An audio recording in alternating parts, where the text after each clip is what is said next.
today, as you reflect on the title, District Perspective, Leveraging a North Carolina MTSS and Innovations to Promote Positive Outcomes for Students, what is something that you hope to hear?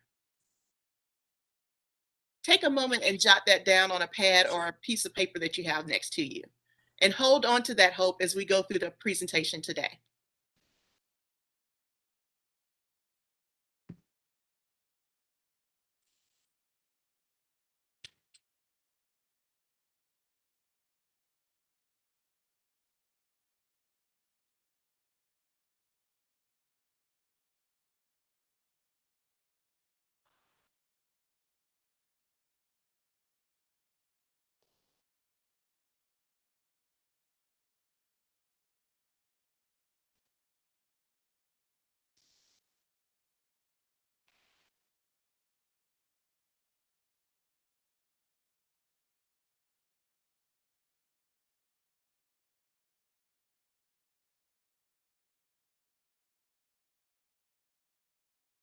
I think we're at slide 7. Thank you. That's the right slide. Thank you. So our second 3 signature practice is engaging strategies. As you listen and reflect today, we would like to share a link for you to add your thoughts, questions, and epiphanies. We welcome any and all of your feedback, and we will use your responses to help to support our future conversations. So please use your camera to scan the QR code that should be on your table right now. Once you scan that code, near the bottom of the screen is a link that reads, "Go to our website." And there you will find a Padlet for you to put your thoughts, questions, and epiphanies throughout our presentation today.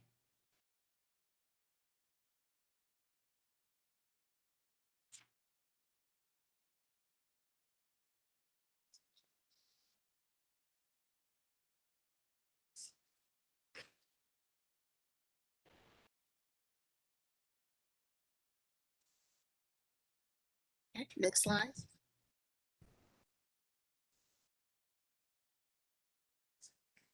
We are grateful for the opportunity to continue to share our work with these collaborative teams and this district. We will begin this journey with IABS and North Carolina MTSS. The work of the IABS team is centered around supporting public school units and non-traditional public school MTSS teams to implement and sustain a multi-tiered system of support as a framework for school improvement. The support is built around these 6 critical components. This school improvement model is promoted through engaging research-based academic and behavioral practices, as well as social and emotional learning. North Carolina MTSS employs a systems approach using data-driven problem solving to maximize growth for all. The IABS team supports the work of implementing and sustaining this multi-tiered system of support through a lens of data, systems, and practices for all students. The MTSS framework for district, charter, and non-traditional schools ensures educational equity by providing student engagement, academic, behavior, and social and emotional supports to all pre-K through 12 students. The use of data informs the systems and practices that ensure that support is available when and how students need it. Please understand that this work of the MTSS framework is not a deficit model that provides interventions only, but this framework starts at core and supports all the way throughout the intervention system. This framework of systems of support ensures that enhancements are provided to our advanced students and interventions are provided to those students who need them. We want to ensure that all students can access all academic, student engagement, and behavioral supports. In order to do that, social and emotional learning must flow throughout the entire framework. Social and emotional learning ensures that the environment is conducive for students to be ready to learn and for the adults to be ready to teach and support each and every one of them. So today, to share what this looks like, I'd like to introduce Dr. Rodney Shotwell, Superintendent, and Dr. Stephanie Ellis, Executive Director of Behavioral Health, Crisis Intervention, and Student Safety of Rockingham County Schools.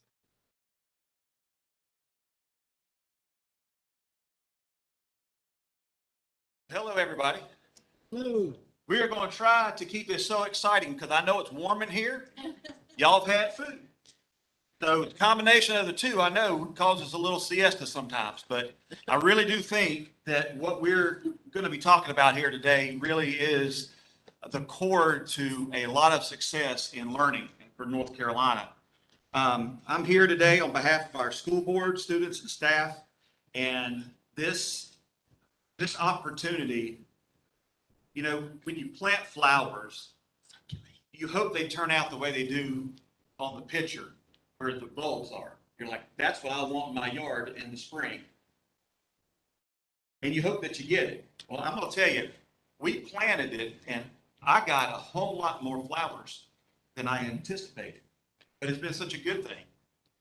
If you'll look at the next slide, you know, it is always about the children. And I think that is the one thing that as a superintendent dealing with adults,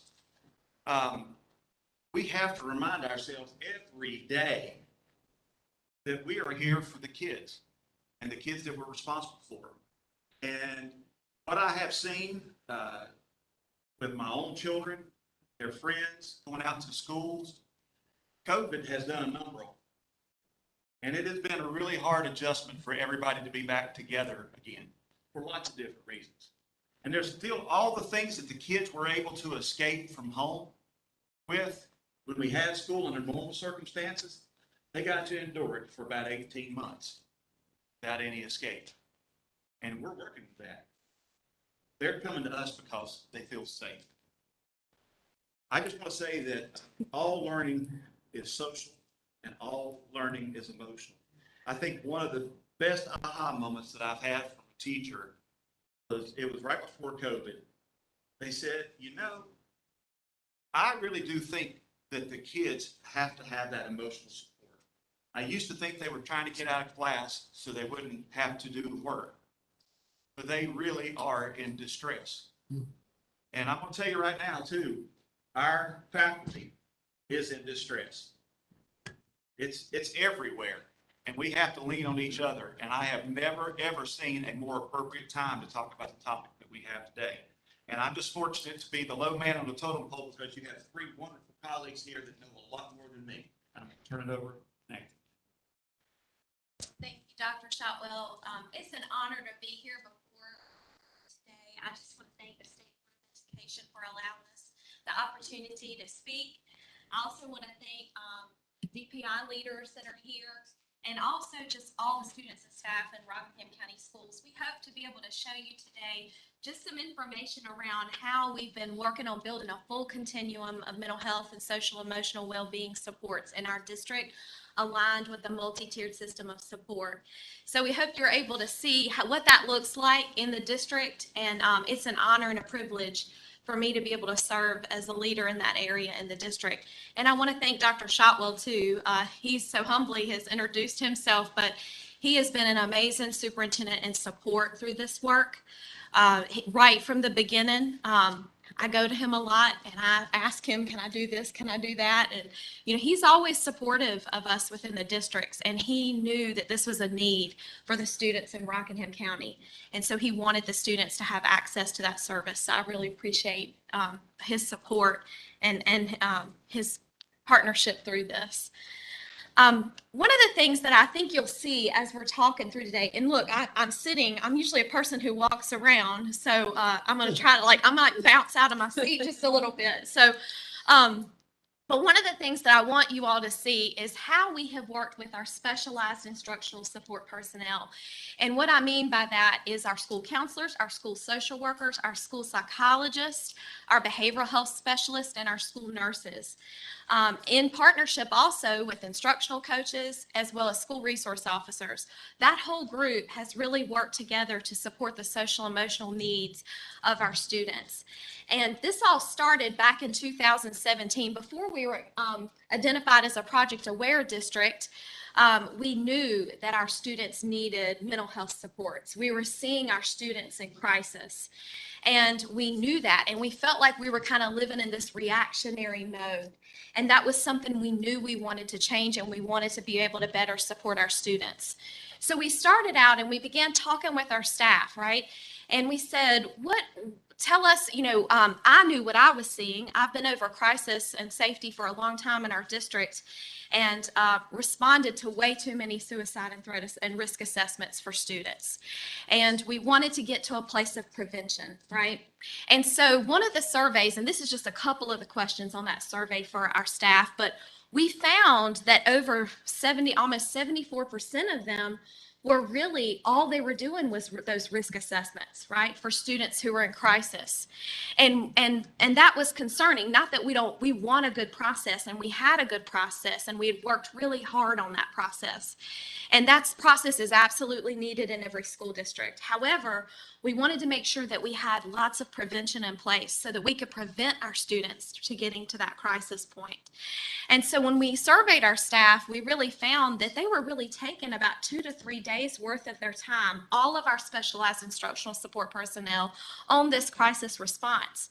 And they were doing a good job, but that kept us from being able to do that preventative work. And so we began having those conversations in alignment with MTSS and thinking about school improvement from a different approach, right? Because the way we do school is different now, right? We have more mental health and social emotional needs than we've ever had before. And so we wanted to think about that. And I often say, you know how we have that saying, think outside the box? This is sort of like drawing a new box, right? And thinking about how we can address the needs of our students. And so that led us to this conversation. We were upside down, being reactionary, right? And we wanted to get to that prevention step. And that was something that was really important. And I think you can see from some of the information we're going to share with you today how we were able to do that. We also developed a mental health advisory. Partnerships are extremely important in this process, and leveraging those partnerships and really coming together, because this is a wide community need, right? We know that.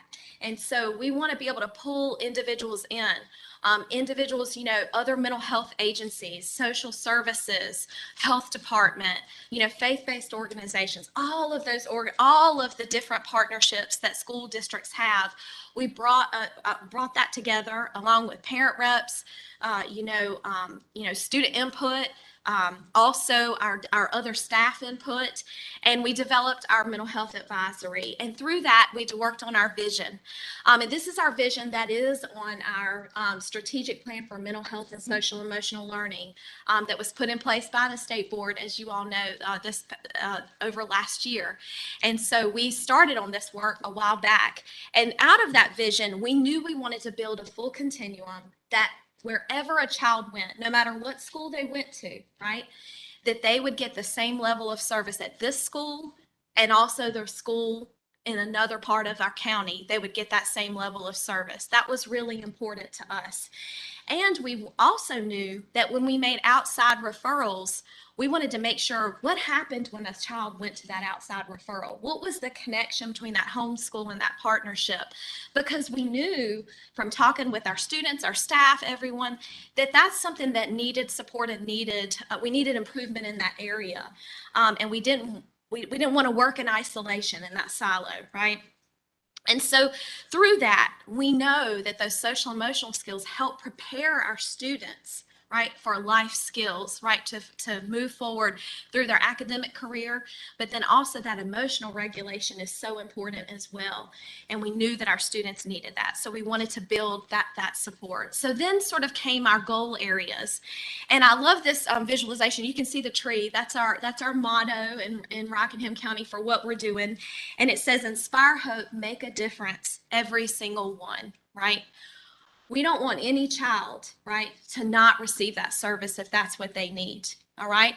And the students who have externalizing needs, who are a little bit louder about those needs, we see them, but students who are internalizing need that support as well, right? And oftentimes that's the case. A lot of times kids would get to crisis and people would be like, I'm shocked to see that student in crisis, right? But we want to be able to know, do they know where to get that help?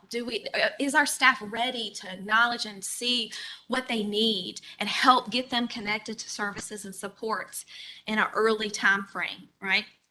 So our first goal was about improving those social and emotional incidents and really not looking at this from a disciplinary perspective. When a kid's acting out, behavior serves a purpose. It's communication, right? And we need to understand, what are our students communicating to us, right? What it serves a purpose, and what are they trying to say? So really getting at that at a deeper level. And then also looking at reducing our dropout from helping students who are having some at-risk needs, getting them connected to supports, right? The earlier, the better. And then also improving our coordination, making sure that, we have sustainability of mental health supports that we put in place, of making sure that we have good partnerships, planning with the end in mind, right? That's really important. And then the other area that's so important is supporting staff through training, through professional development, through supports even for their own social emotional well-being. Because we know our educators in our school district, they give tirelessly, right? We all do that. And we want to do that. It's our mission, and we feel like that's our work. But we know they need that support also. And so helping really our staff visualize, what would this mean, right? And so what this means is that if we really look at hearing our student voice, we would see improved academic performance, we would see academic and social competence, right? That we would see professional development around social emotional learning, and we'd see safe, supportive learning environments. And then also having accountability and partnerships with each other, increase that capacity, and make sure that all of our students get access to those services. So that's really what we wanted to help paint from the vision of where we were going with where we wanted to go. And that brings us to our full continuum of supports. And this is aligned in a multi-tiered system of support. We have universal or tier 1 services, and then students who need more services than that, who may need additional services. As you kind of go up what I call our lighthouse of hope, as the needs increase, those supports and services increase. And so some students may need individualized supports, right? And so when you kind of start out, what does every student get? Well, we want every student to really receive that social emotional support, know they're connected in their building, know that they mean something, they belong there, and we love them, right?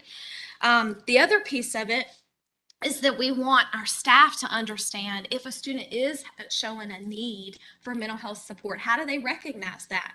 What do they do? What are the supports in their building and in the district that they can link students up with? How do they communicate that to parents, right, to students?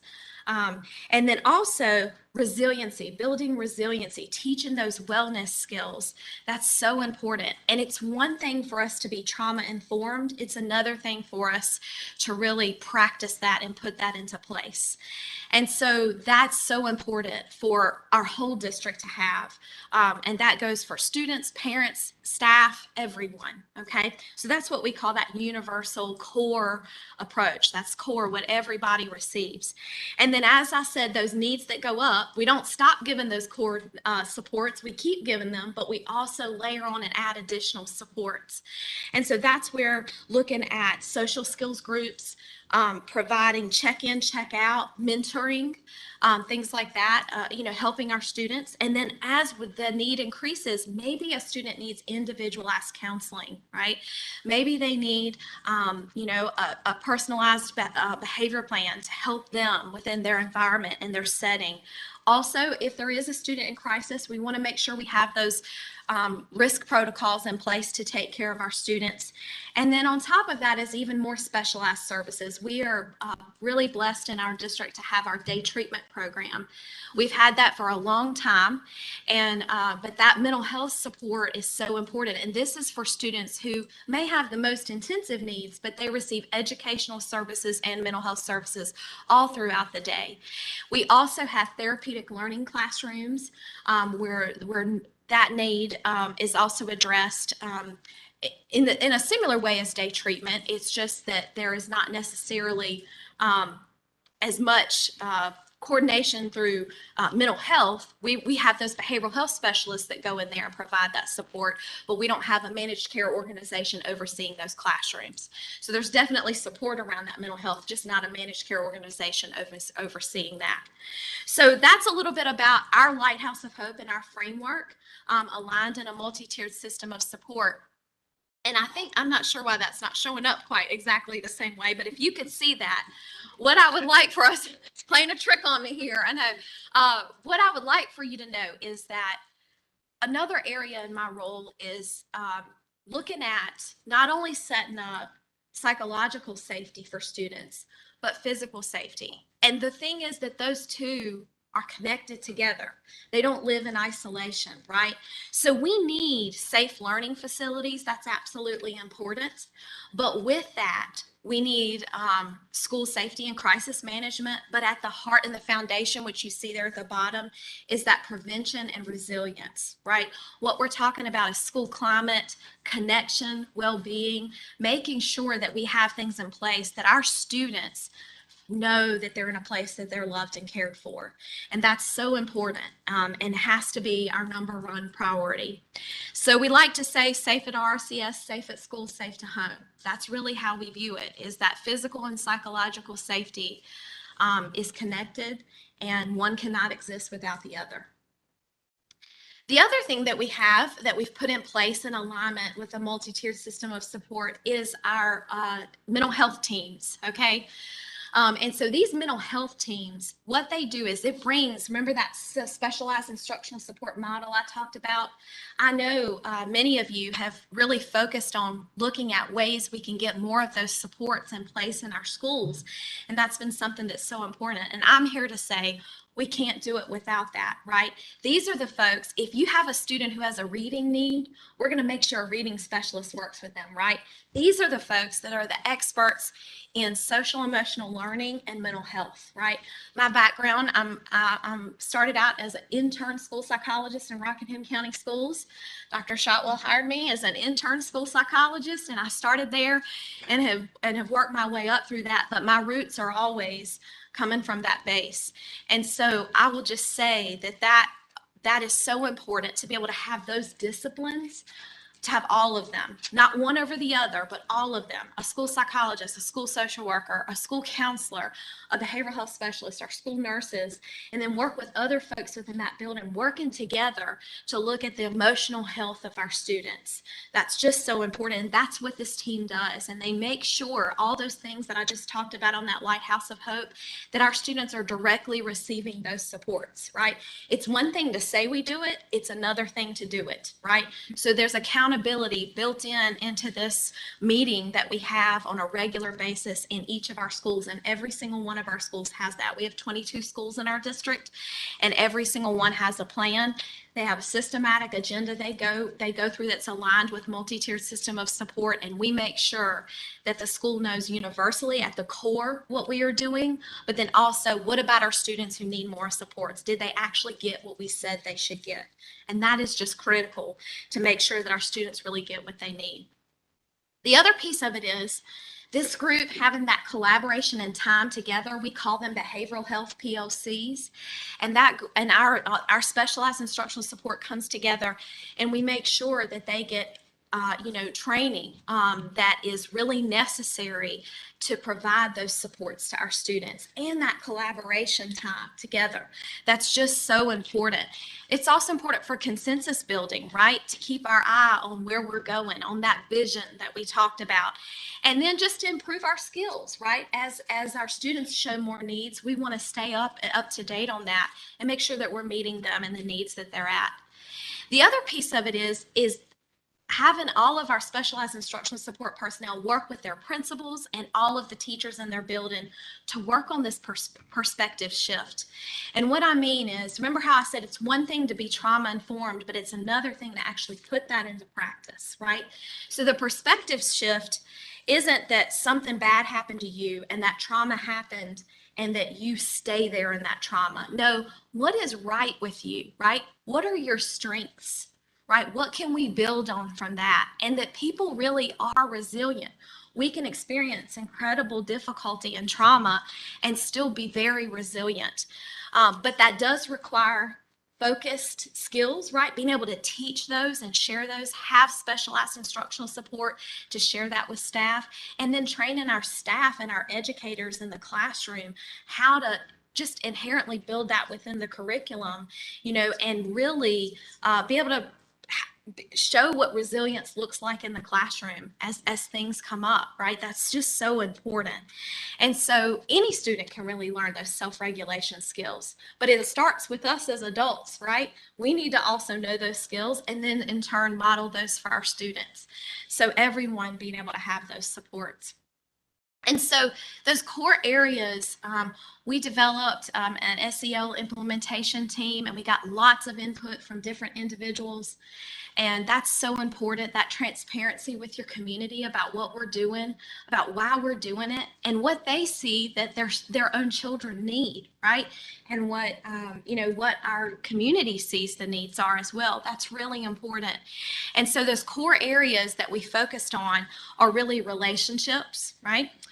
Self-awareness, responsible decision-making, social awareness, self-management. These are life skills, right, that our kids need to work through and be academically successful, but then also to transition later into life. So really making sure that we're intentionally teaching those skills, and making sure that that's something that our staff feels comfortable with and knows what the expectations are. As you all know, the ESSER funding provided an opportunity for school districts to have a summer learning academy this summer. So one of the things we did was we pulled all of our specialized instructional support personnel and we built those lessons around these areas. And we taught them, right? And so we taught them this summer. We're teaching them now, and our teachers are loving it. You're going to get to hear some clips from some of our teachers. Our kids are loving it. Our parents are seeing the benefit of their children being able to learn how to regulate their emotions, right?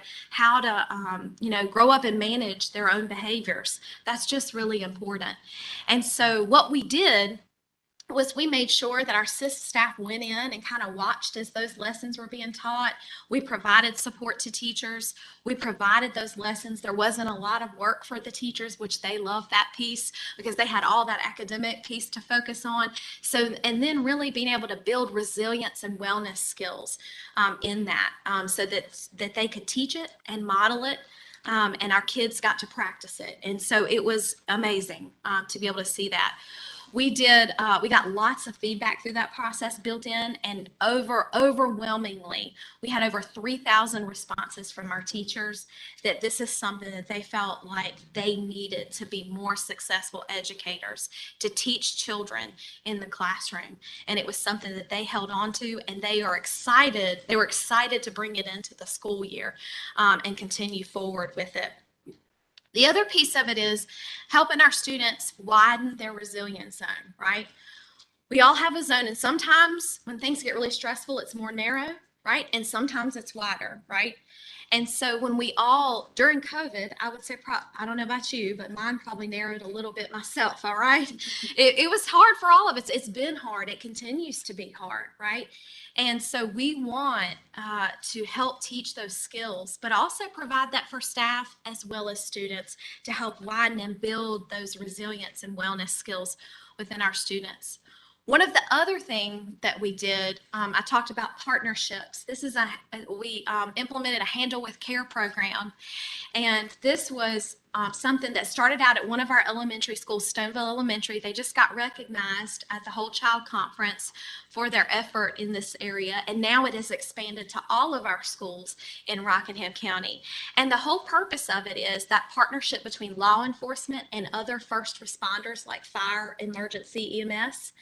And we trained them on trauma-informed approach, right? And understanding how adverse childhood experiences impact them, and then what that can look like in the classroom.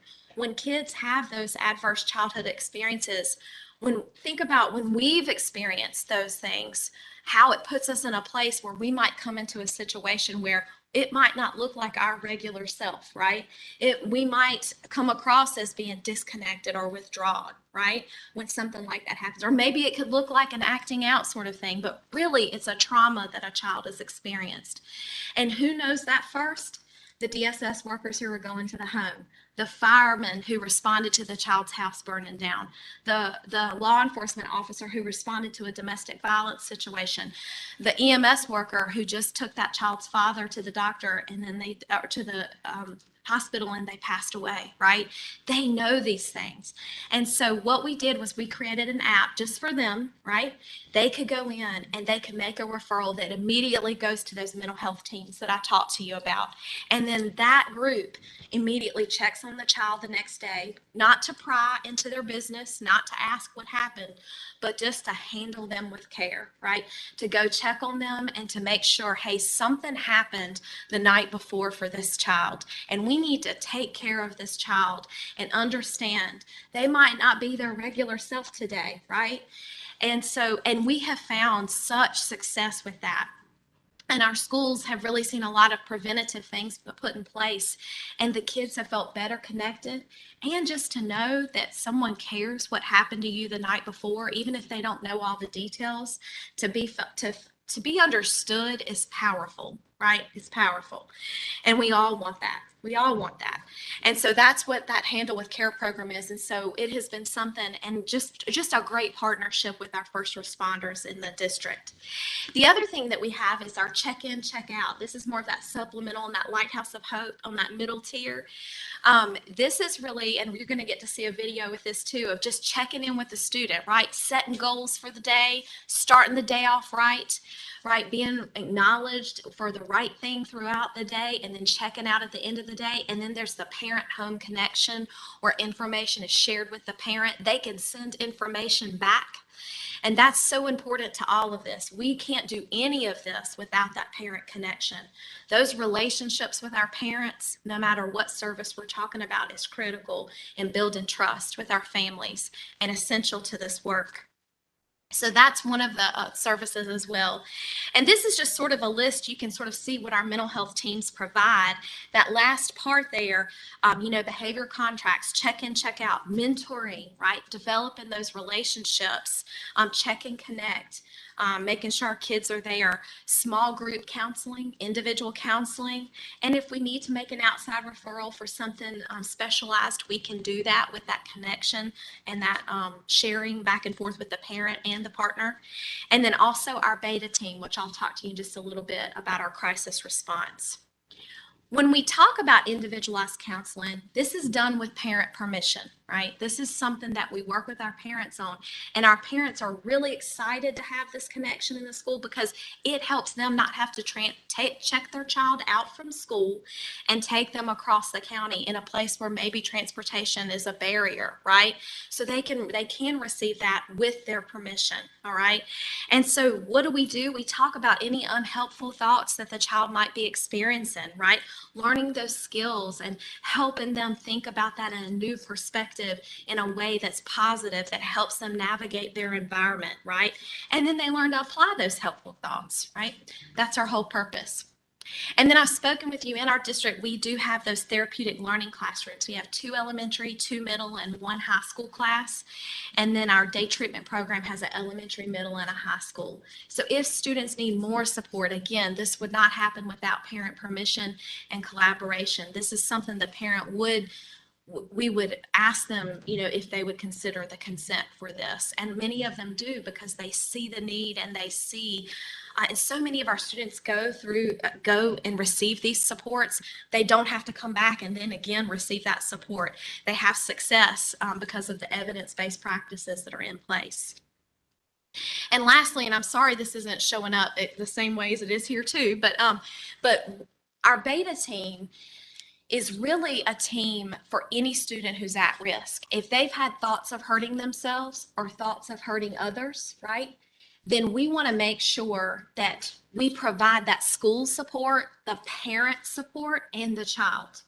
All of that is critical, and that's what this team does. And so the reason we put this in place, remember how I showed you that slide that talked about our specialized instructional support personnel, how they were constantly in reactionary mode? What we found is if we all pulled our resources together in the district, we could create this beta team and serve on rotation. So when a school had a student that had a need like this, we could send in a multidisciplinary model of the specialized instructional support to the school to support the staff at that school. They help intervene and help understand what's going on with that student in crisis. And then they set up a safety plan on the spot. They have the parent there for the consultation, talking through them, helping support them, because often that creates a crisis for parents too. They're worried about their child who's in crisis. So we want to support our families and help them as well. So that's what our beta team is, and that's for at that individualized level as well. The other thing is, when we have had situations, this beta team also can provide supports if we've had a student death or a staff member death. The team can go in and we provide social emotional supports for staff and for students. When you lose a colleague, right, that's really hard for our school staff. When you lose a student, that's really hard for our staff. So this model that we use is an evidence-based model for specialized instructional support personnel. It's called PREPARE. And that's really, that whole acronym is spelled out there for you, but it's basically evidence-based crisis intervention support. And we provide that training on a regular basis to our staff, and we teach them how to create social support in a crisis, how to provide psychoeducational support, and then psychological intervention for when there is a crisis. If we were to have something like a tornado that affected a school, right, or some other kind of natural disaster, we would use it in that case too, because those situations can create fear for students too. So that's really important. So that kind of aligns for you our continuum support. So I want to stop talking and I want you to see some things in the classroom, okay? So we have a couple of videos for you today. And one of the things that I would say is we have many of our schools who we knew that we wanted to focus not only on students, but our staff wellness too, right? And we wanted to model that. So what we've done, Dr. Shotwell and I at principals meetings, this summer we had a principal, we always have a principal retreat. And so we modeled for them a welcome activity, right? That's an SEL signature practice. And then we also had an optimistic closure. And then we also teach a resilience skill in it. And so we modeled that at our principal retreat. And now every principal's meeting that we have, one of our principals models one of those skills. And what's really nice about that is then they can take that and then share it with their staff. Then their staff can share it with students, right? So we practice what we preach, right? That's really important. And so that's just a little bit of example to that. Our morning meetings that we have with our students, I want to highlight this for you. The sound won't play out of this computer, so we're gonna, we're educators, we improvise, right? And so we're gonna put the microphone up to this computer, but it's gonna play, I think, on that computer. So do you guys you want me to come up there and hit, or do you want to try to do that? I think, okay. And I can help talk you through. What you're getting ready to see before we start this is a morning meeting in a classroom in an elementary school, okay? And it really models for you what we're talking about when we talk about social emotional learning in the classroom and what that looks like. And what I want, if you want to use your QR scanner there to reflect after you see this video, I would love to hear your reflections. But really pay attention to, what does that mean if you're a student in this teacher's class, right? When you get to see how she interacts with her students and how the kids interact together. So we'll play that one first. Which video was that? We'll start with the morning meeting. Mhm.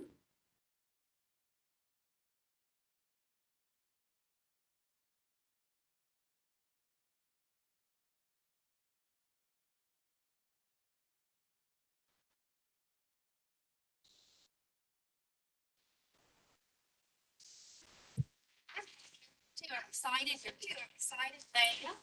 Thank you.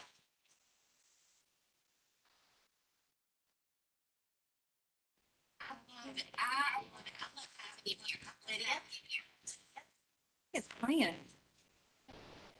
Okay, it is coming through there. Okay, so maybe we stop one and just play it up there. Okay. In 11 days, she's going to Great Wolf Lodge. She's got a countdown. Is it not? Awesome. So Lydia, some of these people say they've been there, so it's going to be really fun, guys. So I wonder if we could get that to show up here. Okay. Start over.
I'm happy.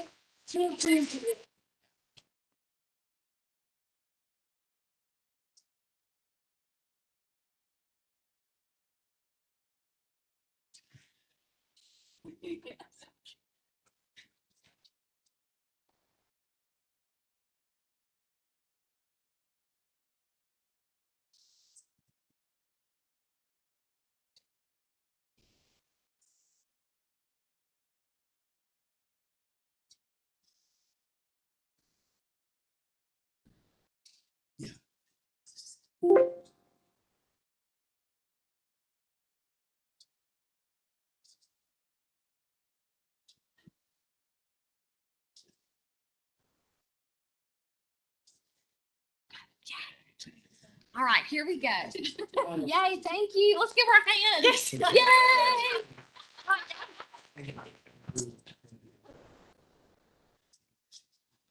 I'm happy you're here too. I'm excited you're here. Baby. I'm excited. This big one's for us. I love it. I love it. I love having you here. Lydia? I'm excited. In 11 days, she's going to Great Wolf Lodge. She's got a countdown. All right. Awesome. So Lydia, some of these people say they've been there, so it's going to be really fun for you. All right, who's feeling calm? Would you like to share anything about feeling calm? Keep your hand up if you would. Okay, Carter. on the bus, it was peace and quiet. I remember riding the bus when I was younger, and I loved it being quiet too. Who else? Anybody else want to share anything about being calm? Okay. All right, we gotta worry. Let's see. Who's worried? Who's worried? Let's see. Corbin, you worried this morning, baby?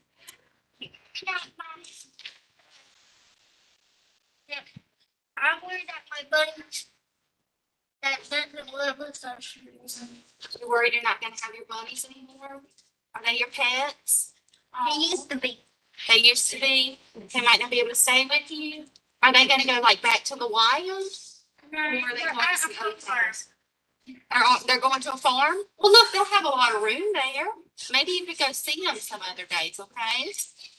All right, everybody, tell Corbin it's gonna be okay, Corbin. It's gonna be okay. We're thinking about you, Corbin. We're thinking about you, Corbin. Good job. Okay, I've got some sad people in here. Would you like to share anything about that? Who's feeling sad? Can you tell me? Everybody wants to raise their hand for that one?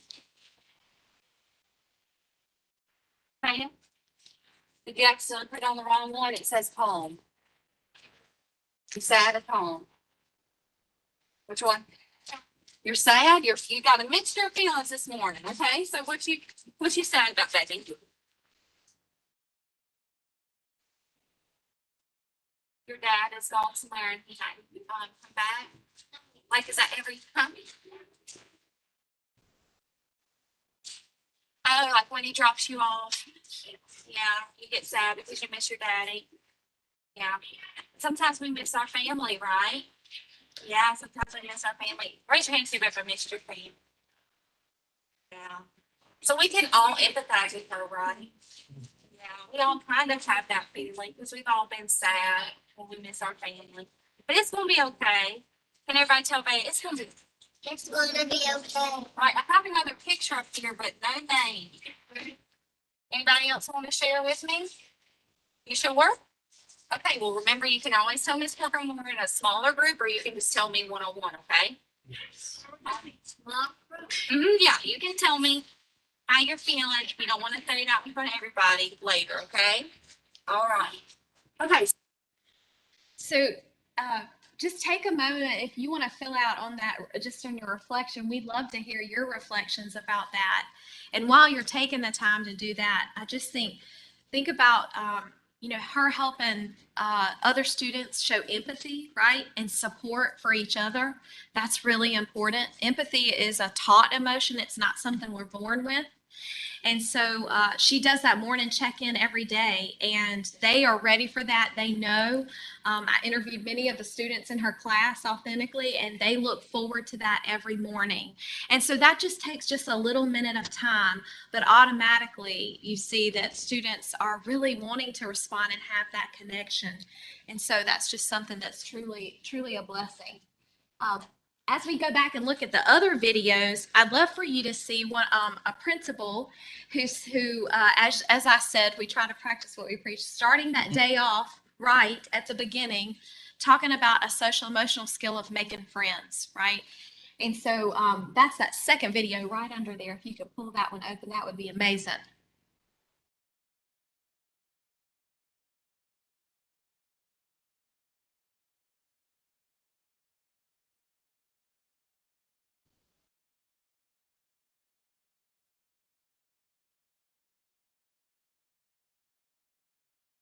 Thank you all so much for doing that.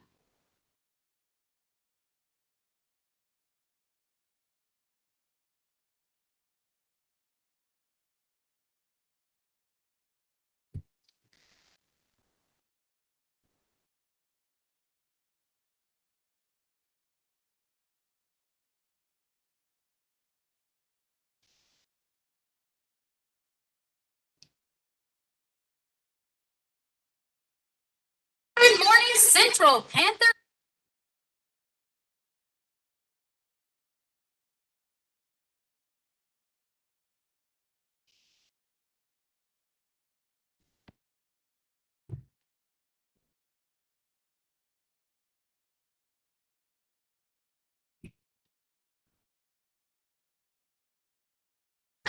Labs. Today is Thursday, October 7th, 2021. Today in our October Kindness Challenge, we are asking everyone to say hi to someone. That's right. Remember, as part of Bullying Prevention Month, we are combating bullying with kindness. So today we want you to say hi to someone, maybe someone you know or someone you don't know. Just say hi and offer a kind word. All right.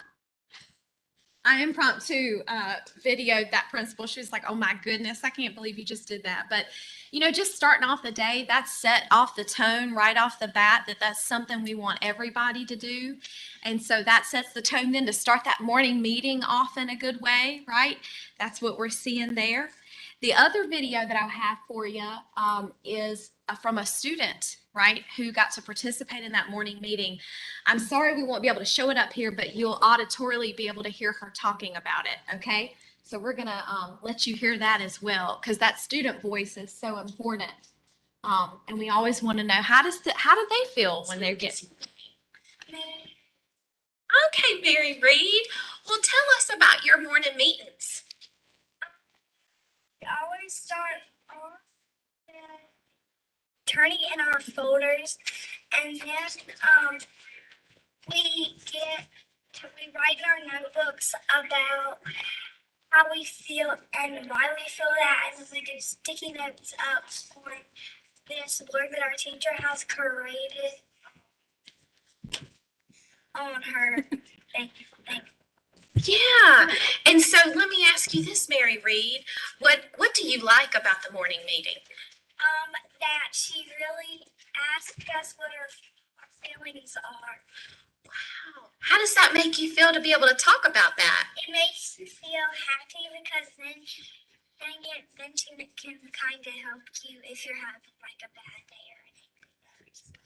And what happens if one of your friends is having a bad day? What do you do for them? Well, our teacher talks with them, and it kind of helps them calm down. That was Mary Reed. So you got to hear from her perspective what it's like to be able to do that every day. And then I would love for you to also hear, we have one more video, or actually two more videos from teachers. We have a secondary teacher and an elementary teacher that talks about that. I'm so sorry. You don't mind?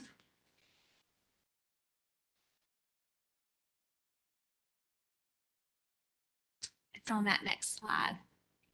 In your packet, there is an activity in there on the next slide. We won't show this one, but it's for your viewing later, where they did a news story and they interviewed Dr. Shotwell and I, but the main thing to see is the resilience skill. We taught the students how to build calm down water bottles, and then they were able to practice a resilience skill in there. So you'll see that in that packet and in that presentation too. But yes, the first one is the Central Elementary teacher. We can click that video.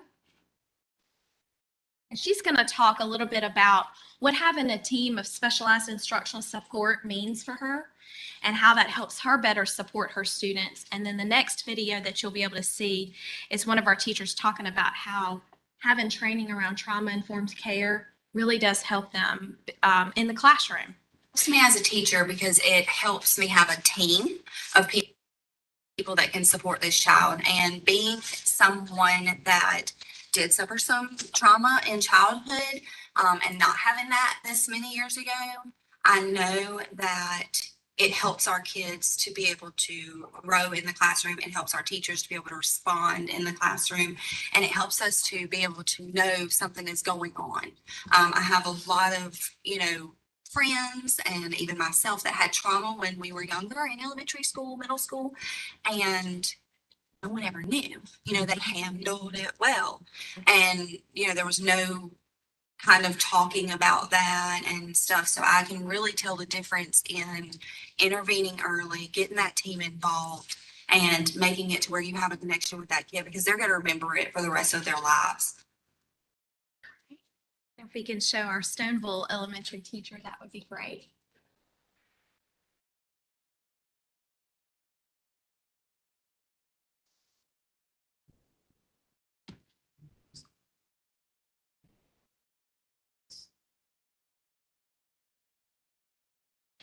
And we really believe strongly while this video is pulling up that teacher feedback is really important through this process. Yeah, it all started with the trauma-informed care training that we had.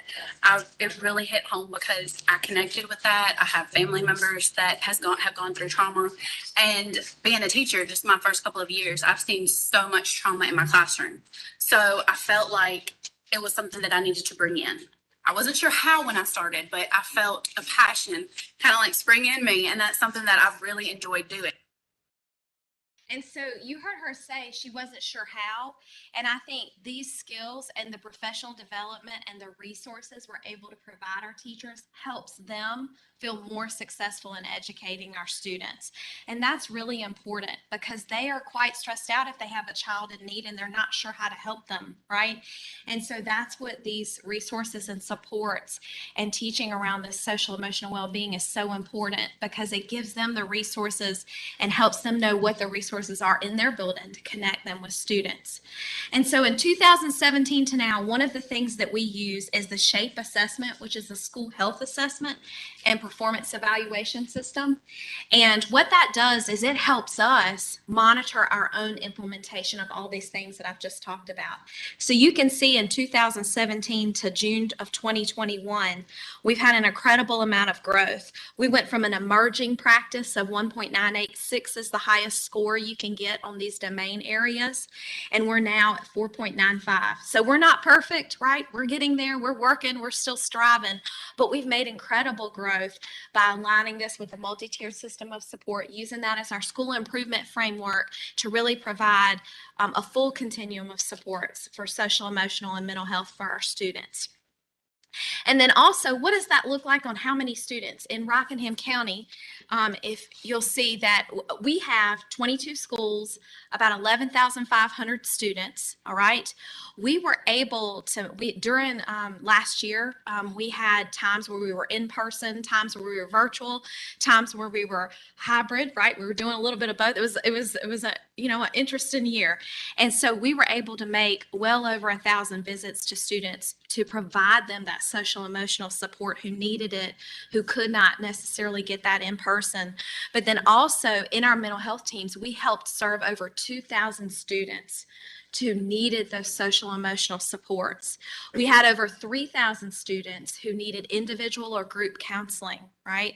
And then we also saw that through that student voice surveys, we found that they needed help with emotional regulation, right? And they needed that support. And then the other piece of this is, yes, we had 305 of those safety risk assessments that I've talked about from our beta team, but the year before that, we had 515. So that's a huge reduction, right, in those crisis supports. And we feel that prevention effort through looking at that data and being from that prevention mindset significantly helped reduce our students in crisis. And then having all of these supports in place for our students to readily access them on a regular basis, that was just so important. So I want to thank you. I hope we've given you a good picture of what this looks like. I'm going to turn it back over to Dr. Shotwell to talk a little bit about our funding and our strategic efforts in that area for all of this as well. Thank you, Stephanie. I also want to say thanks. It's good to see many of my friends that I served on the state board with years ago, and colleagues who are recovering superintendents in the room. So, yeah, stress level is a little different.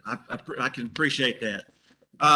But this right here really takes a big commitment, and you have to make it a priority. It's not something that you can just say, well, we're just going to go take a little bit of money out of this PRC over here and a little over there, and then we're done. It really is a strong concerted effort. I felt like that when we were one of the 3 districts that were given the Aware and Activate grant, that was an indication that we were doing a lot for children's mental health. And we were. But just like what Stephanie has said, our counselors were spending so much time on risk assessments because kids started talking. People started hearing what was going on. And I remember her and Cindy Corcoran coming down to my office, and they had this nice little spreadsheet, and they said, we'd love to have 6 teams. But if you could get us 4, that'd be great. Well, we got 6. We called in a couple of the board members who have influence on the others and brought them in, and we talked to them and told them what this has the potential to do.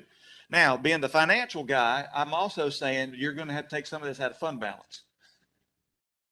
And, at some point, let's see how it works, and then make it a priority for the next year with the budget. And that's what we really did. Our board did step up, and they gave us the opportunity to get the 6 behavioral specialists that were in there. They were at the central office for, I don't know, about 6 months before we found them a happy home. But I got to see it firsthand, all the things that they were doing, trying to help kids. And it was like a firehouse. When they would get the call, out the door they go. And in the last 2 weeks, I've seen them in action when we've lost staff members to COVID. We've lost 2 on the same side of the county, and it's been very hard. But they have just come out, and it's amazing to see how they work with the kids and work with the adults, because the adults are trying to keep a straight and strong face for the kids. And I know I'm talking too much, and I'm going to stop right there, but you just really have to make it a priority, and you can't look at it. When somebody talks to you about this, you can't say all the things that are going to prevent you from doing it. You've got to think outside the box. One of the other partnerships we have with our university that's nearest UNCG, we received another grant through, it's a mental health demonstration grant, where we can place interns into our schools to help build that support, and hopefully as we have openings that we can help sustain that and create and continue that. With those local funds were so important, and that does require commitment from the school district. And we were really grateful for Dr. Shotwell helping work with our school board to see that, and then our school board believing in that, and that's been something that's really important in our community. And so we're just really thankful to be able to share this with you all today. I'll be glad to take any questions when we get to that place. And just thank you so much. We're honored to be here, and we are so grateful for our whole team. There's a saying that Disney Place is an amazing place, right? It's magical, but it takes the people to really make it magical. And that's really what this work is. It takes the people. And so I'll hand it back over to my colleagues here, and thank you all so much. Thank you, Dr. Shotwell and Dr. Ellis. I'm Heidi Austin. I'm in the Exceptional Children Division, and I have the pleasure of serving as the Project Aware Director. So again, Project Aware is our Substance Abuse and Mental Health Services Administration funded project to improve mental health supports and services in schools, and Rockingham was one of our original 3 pilot sites. As we think about this work, we are thinking about workforce development, both for our students, current and future, and our adults. This workforce development includes understanding of MTSS and the integration of both social emotional learning and school mental health. Social emotional learning and school mental health are 2 concepts that support one another. We often frame social emotional learning as part of preventative, proactive continuum of school mental health. And when we talk about school mental health, we are not talking about mental illness, but mental wellness. Mental or emotional wellness exists on a continuum. And I'm Beth Rice, and I don't think I have ever spoken to a group and sat down. So I am going to try, but it is going to be hard. But I appreciate your smiling faces or smiling eyes that I see, and just also I'm very grateful for the opportunity to be with you today. So I'm a part of our integrated academic and behavior systems team. I lead our social and emotional learning efforts, and as a part of that work, I lead our North Carolina social and emotional learning implementation team. And there are a number of our team members that are in this room today, and I would love to start with just allowing you to just maybe raise your hand so people can get a feel for, you have voices in this room that are helping us to go where we need to go and to support the efforts. Furthermore, what they're doing is they're helping to build a common language. A part of what is super important right now is that as we move forward, that we're talking about things in the same way. When we don't do that, the field feels it. And it makes more work because then they're trying to make sense of it. And so I hope as we move forward today that that's a part of what we're getting, that we're building this the importance of the common language. So I do want to share in terms of social and emotional learning. This is supporting shared goals. This is around healthy development, supportive learning environments. You probably saw what that looked like. Imagine what it felt like to be in that classroom. That's what we want all of our kids to feel, a space and place where they belong. And we want our staff to feel that. I was on a call yesterday, and we were working with a number of districts across the state, and they said, hey, our staff are grieving right now. They have put their best foot forward. They returned to school this year with hopes that it would be some semblance of normal. And they found that there's very little that is the same.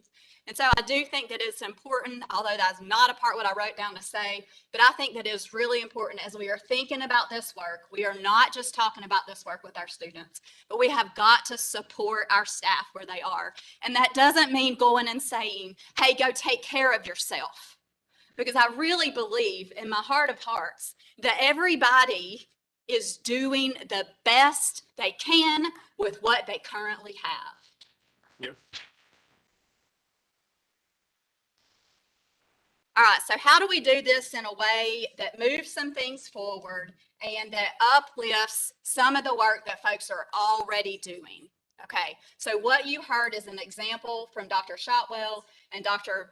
Ellis. Sorry, you're low on there, Stephanie. Low, just a little bit. Okay, so Dr. Ellis is an example of how that they have leveraged the North Carolina multi-tiered system of support framework to really support total school improvement and the whole child. And so we think that this is certainly a collaborative effort. This extends outside of just the integrated academic and behavior systems team. But if we can move forward with this work and leverage this framework and the language that many of our schools, and that includes charter schools, already have, we think that can make things easier for the field. And that is something that we certainly support. Also, from Rockingham County and the field, we know that your continued communication to your commitment to social and emotional learning as a lever for both academic success and educational equity removes barriers for the field. SEL helps to create learning environments and opportunities where all individuals can reach their full potential.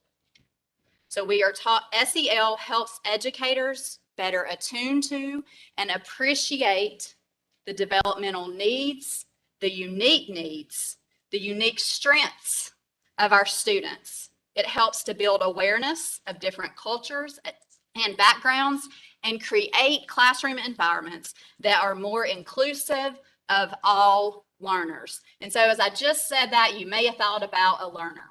Yes, that one too. We are talking about each and every learner. SEL helps students, families. Families are a part of this work. We need to be doing this work together. We talk about authentic partnership.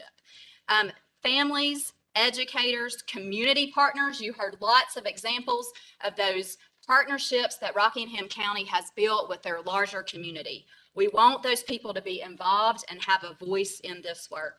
Trusting relationships. That allows us to have discussions about challenges, open, honest, transparent, all those things, right? And come up with solutions together. And you also opened up talking about that, how you brought multiple folks with different backgrounds into the conversation, and you created, this is where we're going to go forward together. SEL helps young people and adults to better understand and express their views. You saw this. The class listened to those students as they talked about how that they were feeling, right? And you saw the example of empathy.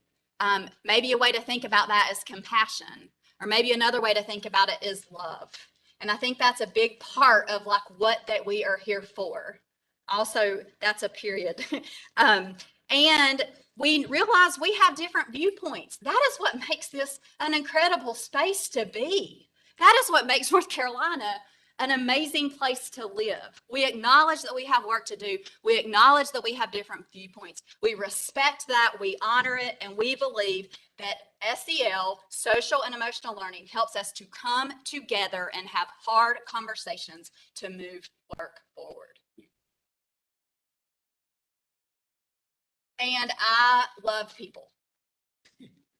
The whole reason I do this work is because I love people, and I mean it.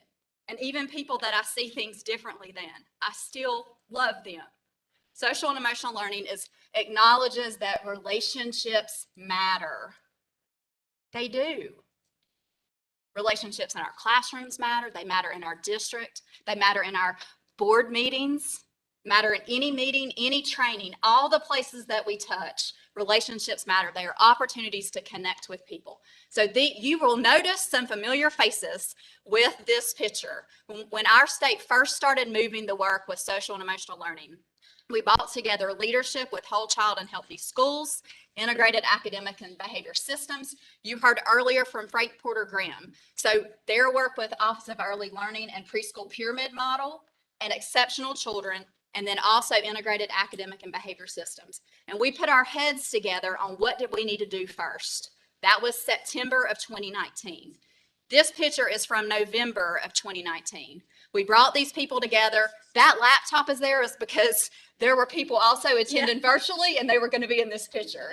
And at this time, we constructed our state plan for social and emotional learning. And we could not have done it without those people and their wisdom.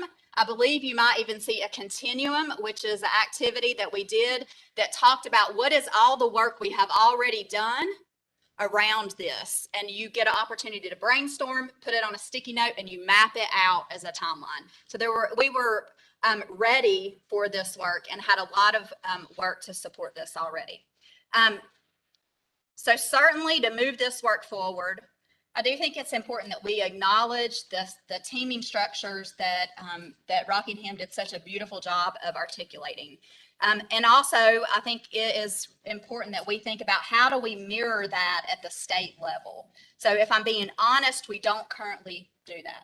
Okay, so we do, as we're thinking about that, Stephanie named the 5 different roles. So we're talking about those 5 different roles now with this next part. So in Rockingham County, you heard about the specialized instructional support personnel, as well as someone that was like a behavioral, what's the title you said, clinician? Mm-hmm. Okay. Health specialist. Behavioral health, I knew there were more words. Behavioral health specialist, and that all of these were on a team together.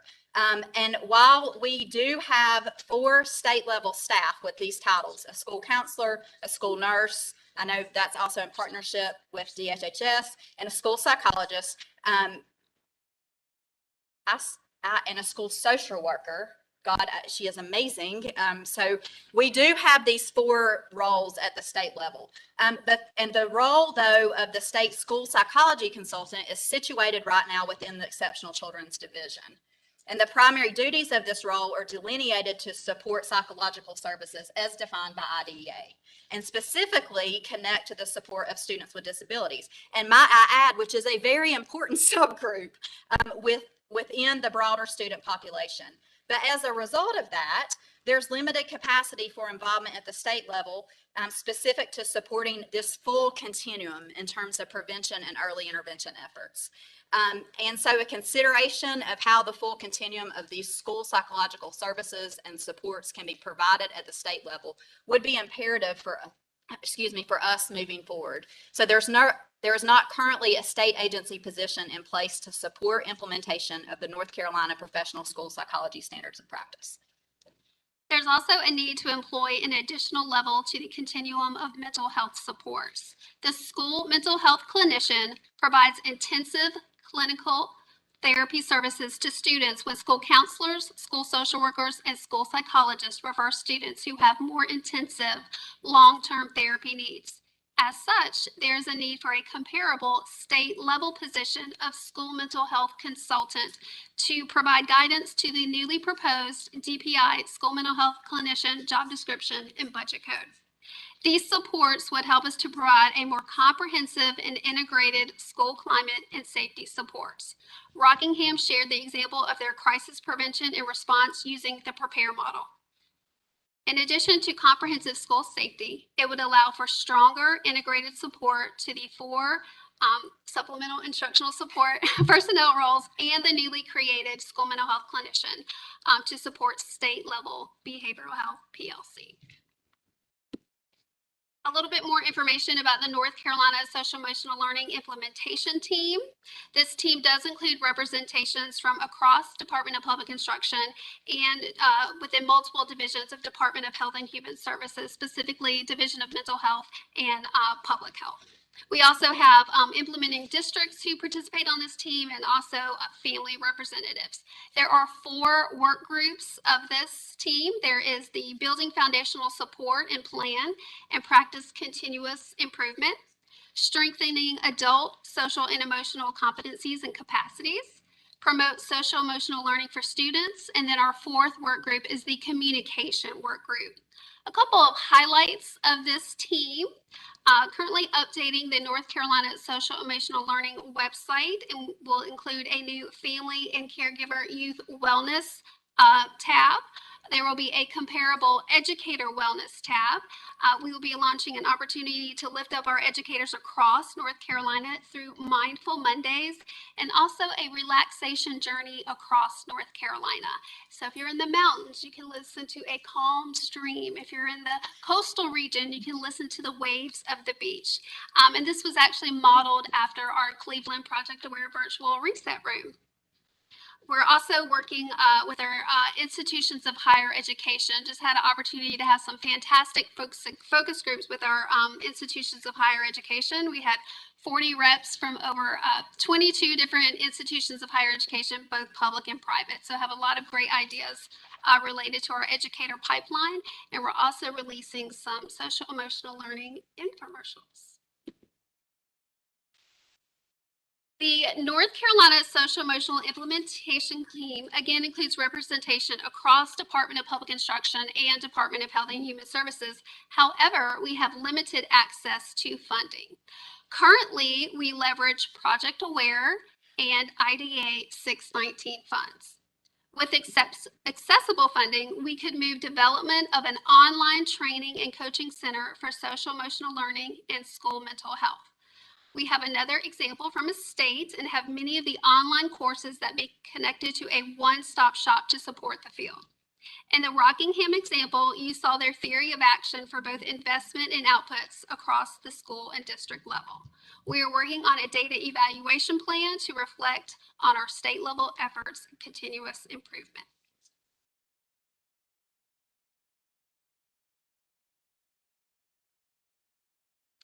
In addition, multiple divisions and teams are working on engaging families in authentic partnerships. We have the pieces to pull this work together and access to funding through Project Aware for developing state resources and connecting families with networks that could help us accomplish this critical work. And so the last 2 slides are actually our or as a summary of our recommendations. There is no new information with that. And I did also, you may have seen the U.S. Department of Education supporting child and student social, emotional, behavioral, and mental health needs. It was released like 2 weeks ago. It's not been out too long.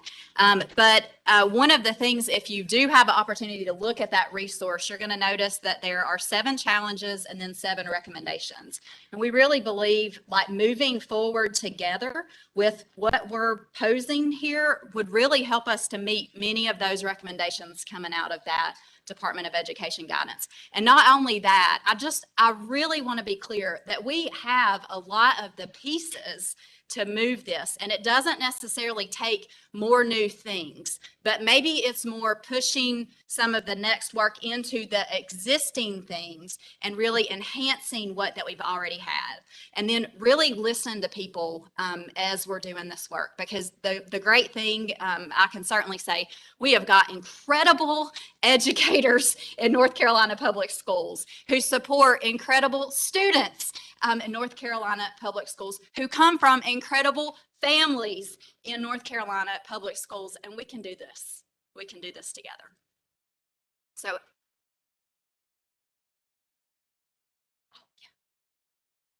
sorry, I got excited. That's ready to wrap it up. Our last piece is our optimistic closure. And we like to end meetings or professional learnings by having participants reflect on, then name something that helps them leave on an optimistic note. So this provides intentional closure, open space for expressing disequilibrium, reinforces the topic, and creates momentum towards taking action. So as our optimistic closure, we would like to hear, what are you most excited about with this work moving forward? There's an opportunity to provide that feedback if you scan your QR code. And while you do that, I just like to also say from a district perspective that I really appreciate the Exceptional Children's Division, Sherry Thomas, Matt Hoskins, Beth Rice, and Heidi Austin. They've been an amazing support, and they initially selected us to be a Project Aware site. And I know that takes great faith to place that on a district, and we've taken that very seriously, but it wouldn't have happened without that support. And then I know also Ellen Essex work with specialized instructional support. I really appreciate that model and how you've seen we've taken that and utilized that. So I wanted to make sure I said that because that's so important to districts. And then also Dr. Harris Burke, she is our regional director in our group, and she's always so supportive and such a positive person and just really encourages us. And not only the wealth of information that all of these individuals share with us is important, but knowing that we can pick up the phone and call them and have that at the district level is so key and critical too. So I wanted to make sure I said that. So thank you so much. Well, thank you to everyone on the panel and for giving us this terrific perspective of how we're taking care of students in Rockingham County and the opportunities we have at the state level. We will definitely consider and act upon your recommendations and look forward to those coming formally before the board through the Healthy Responsible Students Committee. Dr. Shotwell, we knew you had a team that really cares for students, but this presentation has also demonstrated that you've got a team that's pretty tough negotiators when they need something for their students. And you're the right man to deliver. So thank you. There you go. I'll, as my colleagues send you feedback through the QR code, we'll thank you again for making this presentation and for taking care of our students. Thanks so much.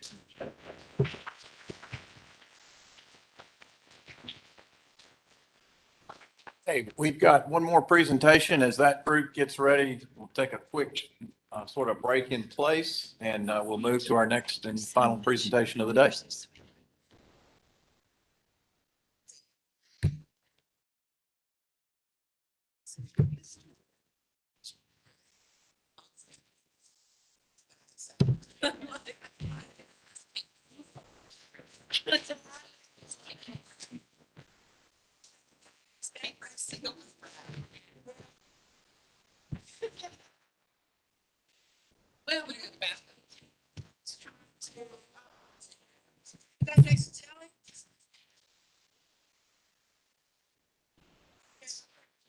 I forgot.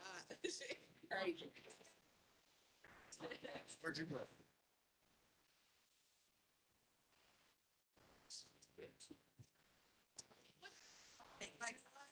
Stuff to the body. So you like the candy?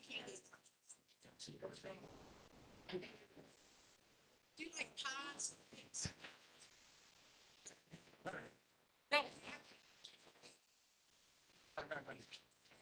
Oh, really?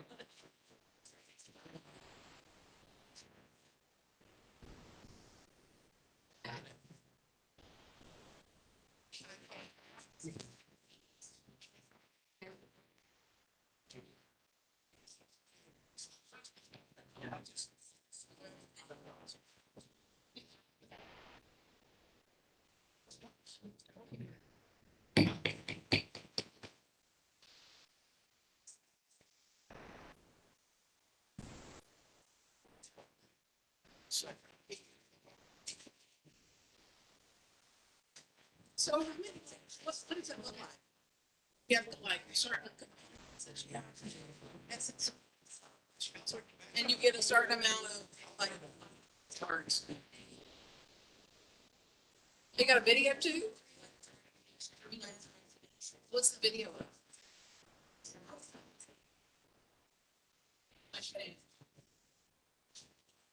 So you're just talking. I love that. Okay, if we can get back in our seats and ready for our last opportunity.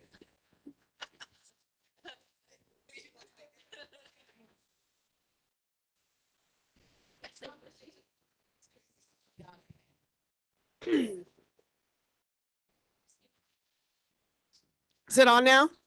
Okay, great.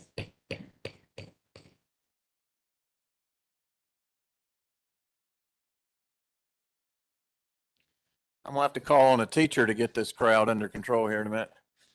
There. Got a bunch of them Miss in here. Floyd. All right. Thank you, ma'am. Likewise. All right, for our final and opportunity of the day, I'll turn to our superintendent. Thank you, Chair Davis. It's great to be standing up here before you. I cannot believe that how quickly the time passed between our last session in the spring and this session. It just seems like yesterday we were all in here together. Real quick, I want to give a shout out to our regional directors who are here. Can you stand, regional directors?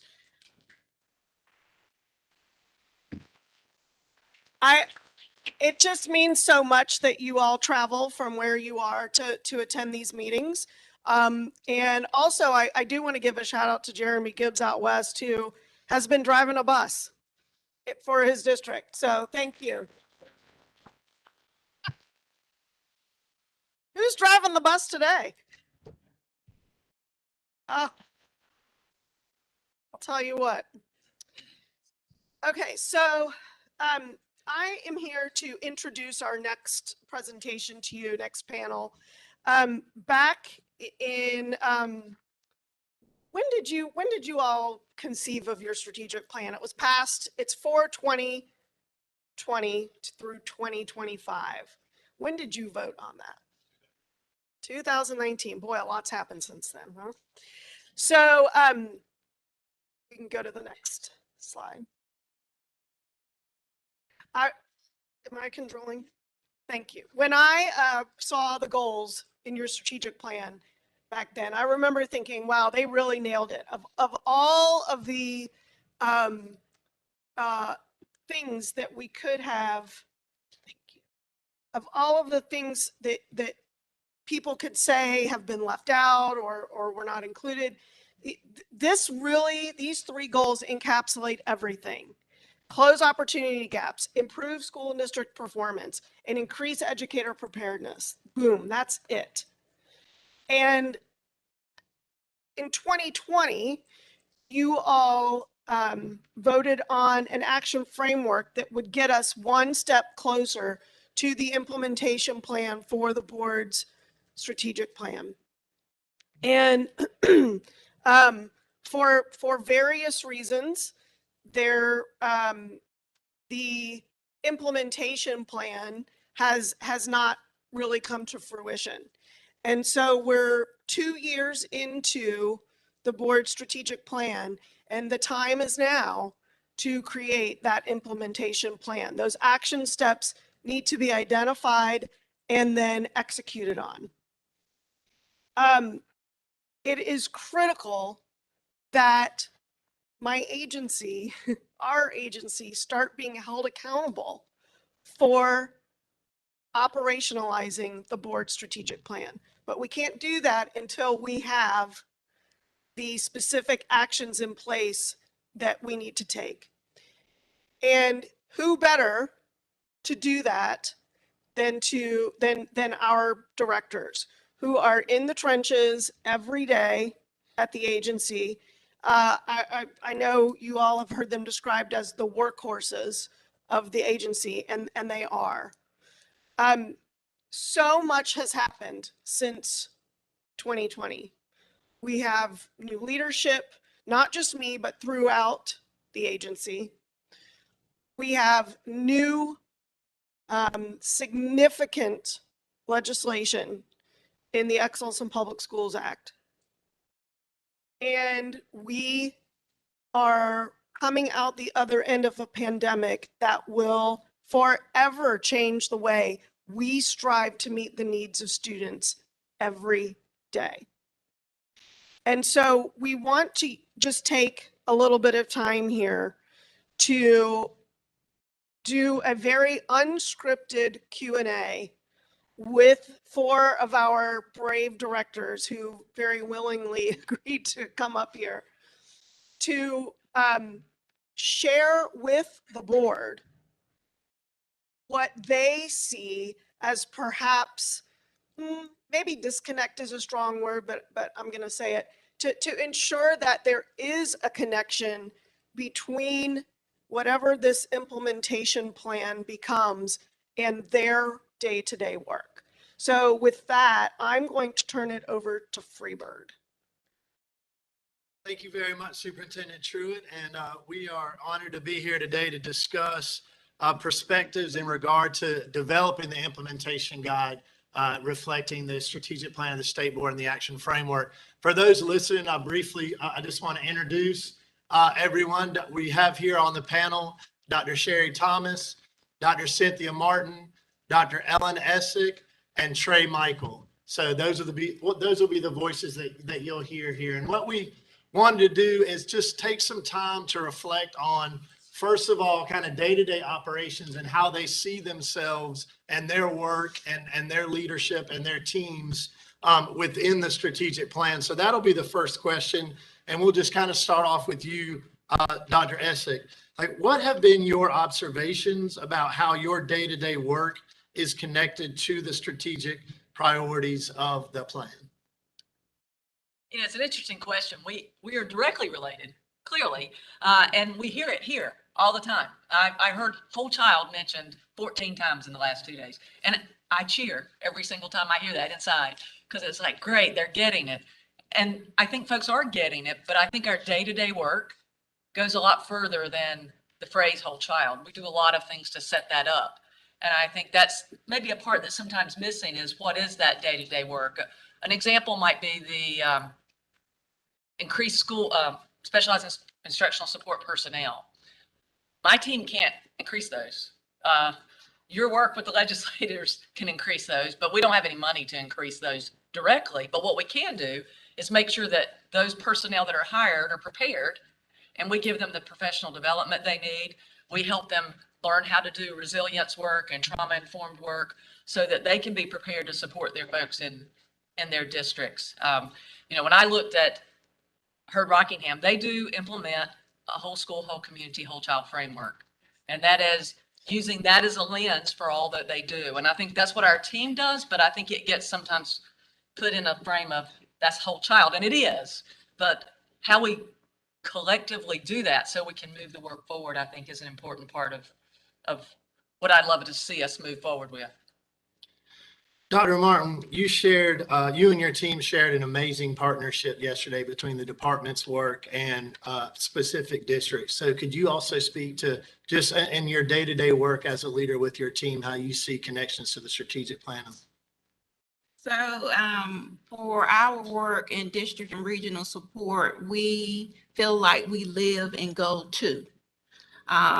We strive to improve district and school performance. When you look at some of the objectives, you hope you don't have direct control over those objectives, but you hope to influence it. Recently, we were given $4.5 million, and that's the initiative that we discussed yesterday to do that work. Through that work and through some moving of personnel within the department, we are able to have district curriculum coaches. And so when you talk about influencing student improvement and student growth, that now we feel like we can directly do that because we have the personnel to do that. And so when you think about the strategic plan, you think about what resources are also needed to help us to execute what's being put into the plan. And because of the state board, we were given that opportunity to do that. Mr. Michael, would you like to comment on that as well? Where do you see your team's work in the day-to-day operations and connections to the strategic plan? Well, first I'll say without these great folks, our children can't do their jobs. If you don't have a whole child, you don't have a healthy child, you don't have a supported child, you're going to struggle to teach them anything to do with welding or marketing or whatever. So thank you. And I always say to Lynn, I don't know if she's in here, thank you for feeding children as well, because that's very important to us all. In CTE, we're very unique. We have a federal plan. We also had legislation that changed us a little bit back in 18, transitioned through 19 and into 20. And then this COVID thing happened. So that really scrambled our eggs. We see ourselves tangentially in all the goals. We are specifically called out in two particular instances with expanding career development and expanding access to industry recognized post-secondary credentials. As the father of two middle school students, I'm very passionate about career development.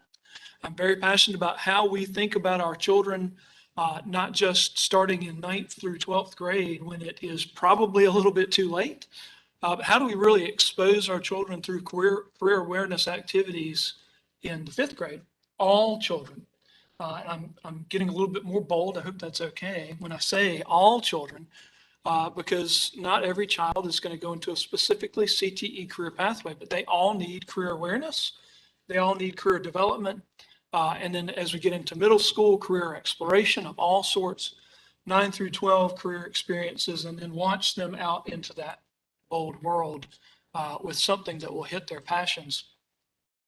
We had an interesting experience recently with the school counselors group. Got to present to that group, great group. But we started off with this notion that every single child with themselves in a seat in our public schools today are ultimately going to enter the workforce. They may not be a welder, they may not be a chef, they may be a mathematician. But what's really cool is my daughter asked me the other day, why am I learning this math? She's an 8th grader, so that's time for her to do that. Why is this math important? And I said, well, someday you may want to be a statistician. By the way, statistician average salary in North Carolina is $91,000.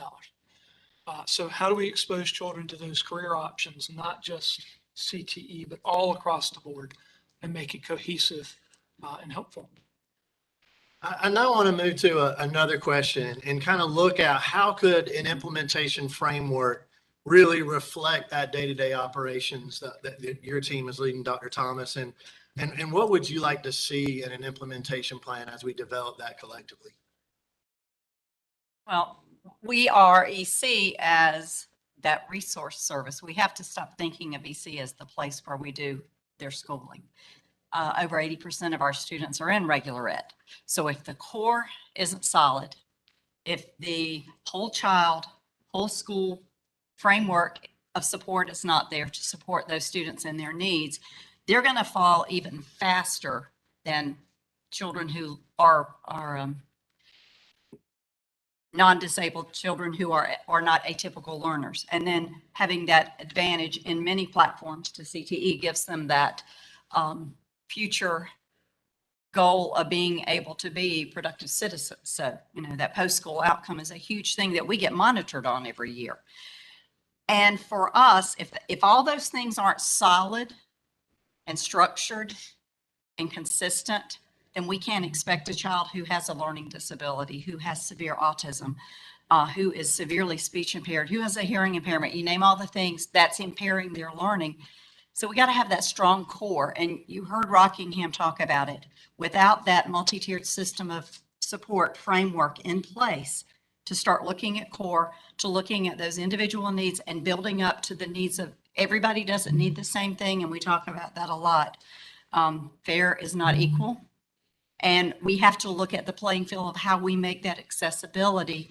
And if we aren't starting with a strong core and a strong structure of support, then our students with disabilities can be with a special ed teacher all day long. They're not going to get what they need. So we've got to have that framework in place to support everybody and ensure that even our most difficult learners to our most advanced learners who may not be challenged. So I have to speak up for Sneha because we've got to look at that full spectrum. We don't all fall right in the middle, and we're not reaching those outer parameters on a daily basis in our core instruction.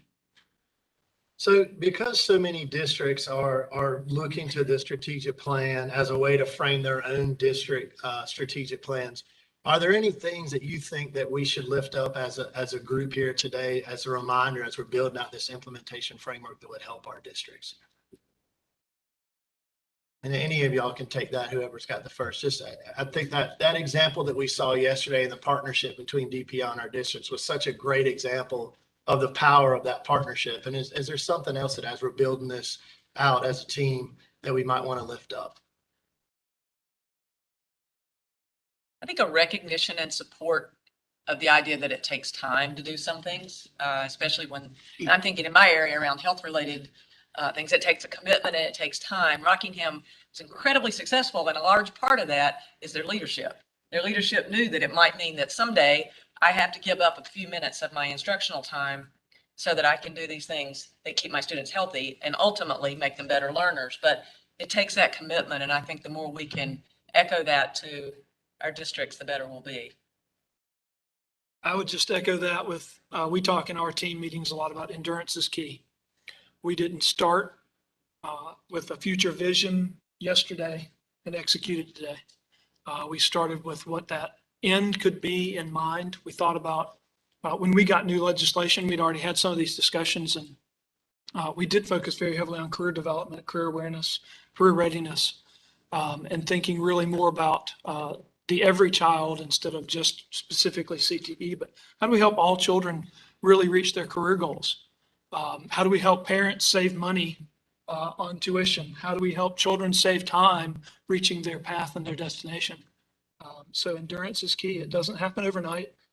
You have to put a lot of pieces of the puzzle together, and sometimes you have to build a lot of pieces of those so you can build the puzzle. So I also think just by modeling how small actions can lead to your overall goal and setting priorities. The schools and districts that we work with, most times they're trying to do everything at once. We want to improve everything. We want to get better tomorrow. So what are those top priorities? And can we let everybody know these are our top priorities and we all work together to move in that direction? And I'm going to add, working with those districts to help them look at what their priorities are. Sometimes what they think the priority is not really the root cause of what is impacting their district. So how can we support as an agency going in and supporting those districts with root cause analysis, with really digging deep into their data, with looking at what their cause and effect is and targeting those one or two things to start with. I think so many times they hear all these initiatives and all these responses coming out of the agency, and they think they have to do it all, and you can't do it all. You've got to pick what's best for you. So customizing that support is going to be critical for helping districts get to a place where they can then create their own strategic plan to embed into the work of the state board. Now I'm going to hand it off to Shelby Armentrout and Julie Pittman and Jenny Dr. Corn, excuse me. All right, so, I think that, 10, 15 minutes did a great job of showcasing not only the why the department needs to do this, why we need to start building the implementation plan, but it starts to hint at the how. And so that's what we're going to try to represent over the next few minutes.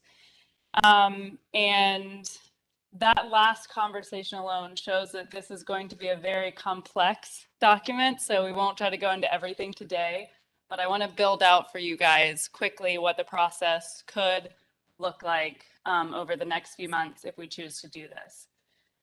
So what I heard is we need to reflect your day-to-day actions in an implementation guide. We need to prioritize, and we need to be able to link it not only back to the goals, but give maybe some intermediary outcome for not only the agency to strive to, but our districts. So a way that I think we can demonstrate that is if any of you could think of a set of actions that you do that lead to an outcome.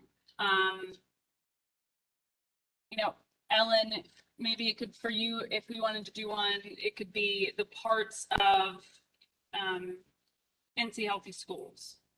You know, like lead the what if we can just name a few actions and then try to think of as a group what an outcome that could look like and then what goal that fits into. Do you think we could do that? Sure.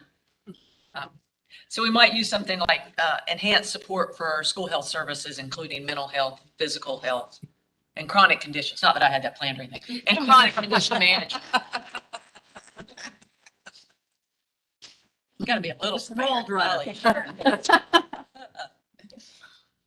I just put enhanced support. That's fine. So all of those things together, and like, of course, in an implementation guide, we would then go into a whole nother level of what those actions mean from a department standpoint, from a district standpoint, and from a board standpoint. But once we would get there, what outcome would we hope that that would lead to? So for my area, that would be implementing the whole school, whole community, whole child framework. Might be something that if we're doing all of those things, we're implementing that framework. And by implementing it, we would have healthy students, right? Absolutely. And ultimately, we would be increasing the non-academic supports for students and their well-being, which ultimately leads to better learners. So. And I think just jumping in to Cynthia's point about identifying some common metrics, that's something I've been talking to everybody in the room about, and we'll talk with the board about tomorrow. But I think it's really important. We could measure 1,000 things, right? But as a department and as leaders for education in the state, we want to kind of come to consensus on what those priorities are, because then it gives you all the flexibility to prioritize your resources for staff time inside your divisions. So I think that this is a great example around what is the intended outcome for kids, which I think, Ellen, you were just kind of articulating about. We want students to be healthy. We want them to be present and engaged in class so that the academic outcomes follow.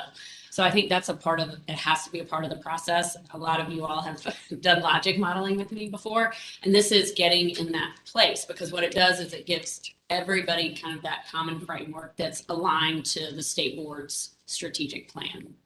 And if we're using our data to drive those decisions, then sometimes we tweak it from time to time, because the data may say something right after COVID. Our IABS data is going to say something probably very different than it might have 5 years ago. So we might have to adjust a little bit, but I think it still gives us a direction for the work. Yeah, I'll say one quick thing I wanted to mention. I had a great conversation with Dr. Townsend going over one of the logic models, and she made this really important point, I thought, about how it's not just about evaluating and looking at the implementation of the work that's going on in the schools and the districts. It's not just about impact, but it's about improvement and thinking about how all of the work that we are doing should constantly have that continuous improvement approach. So I wanted to mention that. Thank you, Tricia, for your recommendation there. Cynthia, Treasurer, do you want to do one more example, what this could look like, some actions and what a possible outcome and the goal that they would fit into? Sure. Sure. One thing that when I had the opportunity to sit down and, talk with Shelby about the framework and start to really look at just different areas within the division, we talked about teacher empowerment and goal 3. And we also talked about, making those connections, making sure that teachers had support networks. And so if you want to take that action, we'll see where it goes.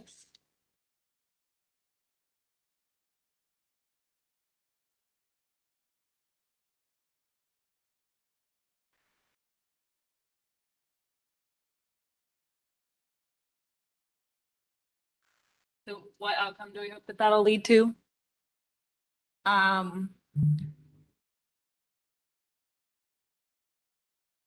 I think when we look at our beginning teacher program, providing them with a greater sense of support and helping them to build a network.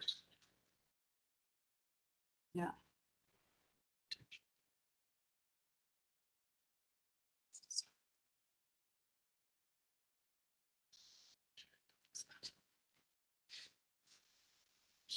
Yeah, it won't stop. I'm not calling anybody. The watch is going crazy. I'm sorry about that. That was fun. I did, a friend was phoning, apparently it just wouldn't go away. So this, I know we're running over time, so we won't do any more, but I just want to show how our goal is going to be to work backwards from the actions that our divisions are doing to determine an outcome and then where that fits into the current strategic plan. And our hope is that we can find a way to create a implementation guide that reflects the makeup of the agency and helps understand exactly how these actions and preferred outcomes reflect back to the strategic plan in a way that makes sense for us as an agency, you all as a board, for the policy arm, and the districts. And as we said earlier, it has to be a living document. If we're going to track progress until 2025 and beyond, we're probably going to have to make some updates and changes along the way. So that's our goal. I think in the end, it will be very informative and helpful. I hope you all agree, but it's probably going to be messy and might take a few months to put together. Shelby, can I add something? I think it's really important that you ask us to think about what's already in place, because so many times we enter into a plan or a project and we think we have to create something new. When we in the EC division created our new strategic plan to align to the board's plan, we were very intentional and spent a whole lot of time about talking about what we're already doing. It doesn't mean that we may not need to tweak that, but we have to keep that out there always in the forefront, that we're not throwing everything out and starting over. It's how can we do things better? And that's going to be critical for the field. Exactly.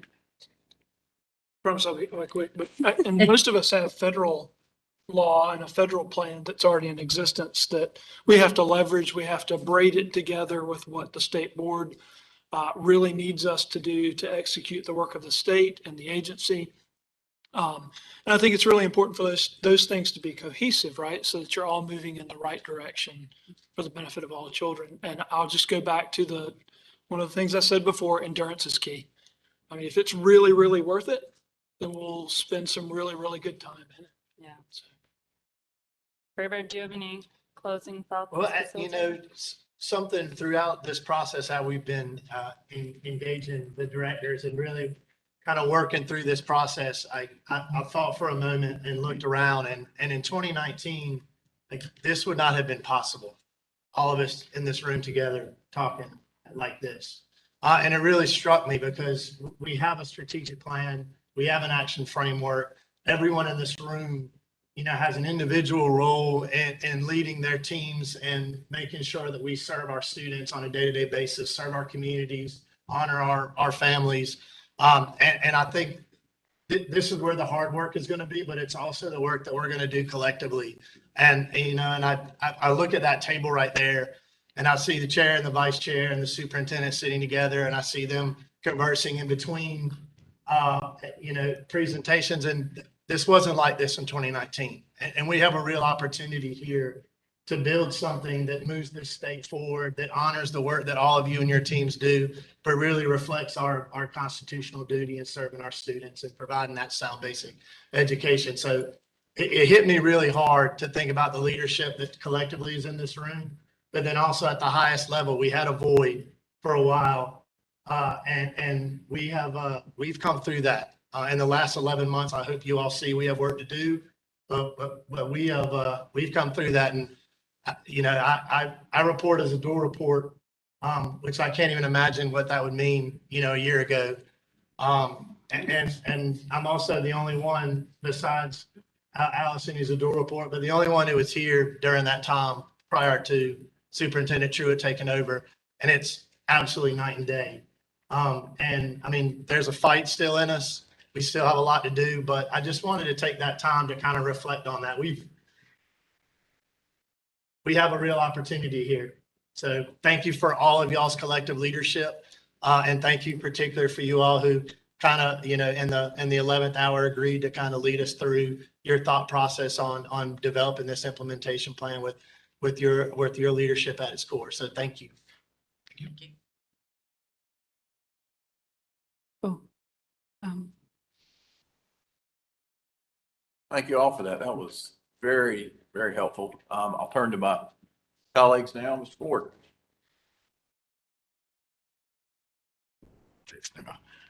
Want to thank the directors again for the impromptu appearance, the cameo, you will.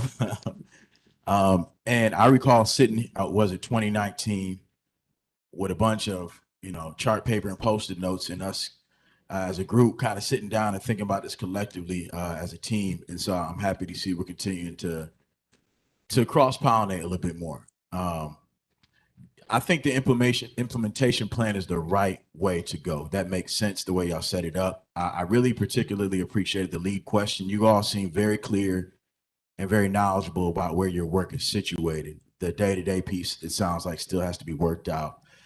The piece I kind of have questions about as I think about like logic models and, reverse engineering it. So the impact then would be guided by, for each of these pieces of work, whatever is in the strategic plan or the framework. So that's the end goal, so to speak. And so we're then working our way backwards and thinking about departmentally how all of our work streams are connected with that, right? So, so there's the impact, right? Then there's the outcome, right? And I see the actions, and maybe there's outputs in between there. But is that how we're thinking about it?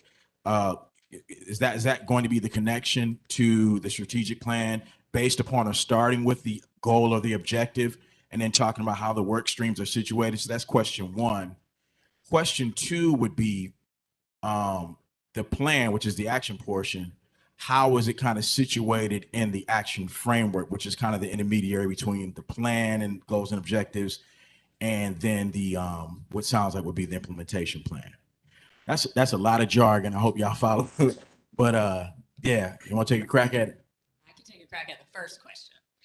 So I think short answer is yes. James, I see, as we were having some of these initial discussions, at least for me, I know these discussions have been going on for a long while here in the building. But yeah, starting with those goals that are clear and are clearly articulated from the state board's perspective, connecting them again to those objectives and outcomes. I think there's an opportunity for the directors, especially as new leaders have come in and the organization has been kind of reorged a little bit, thinking about what are the major strategies for each director, and then what are those kind of smaller activities, the day-to-day, how do we articulate those?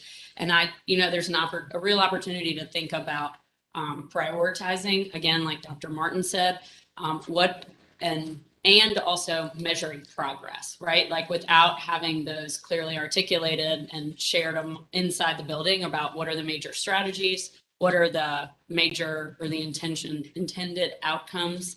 I think that those are critical steps given the new folks that are in the building, giving them a chance to articulate that from their perspective. I kind of defer to Shelby and the folks sitting up at the table around the connection to the action plan.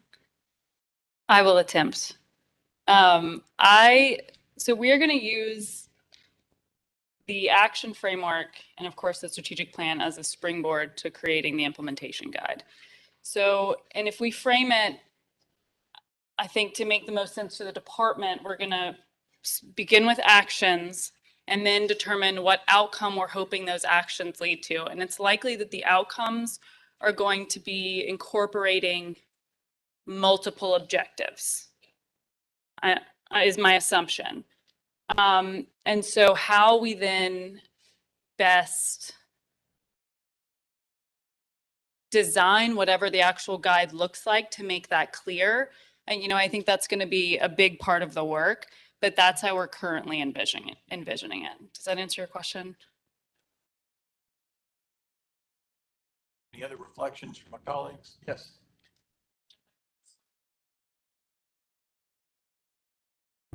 So I appreciate the action framework. I think that an implementation guide is very important. From a regional perspective, I would just ask us to always remember the position of the agency of service to the field, and in all that we do to develop action steps to involve and engage those stakeholders, because they know what is most impactful that the agency is currently doing to help support their work. So thank you. Absolutely. Good input. Dr. Oxendine. See directors in front of us. So cases with no through.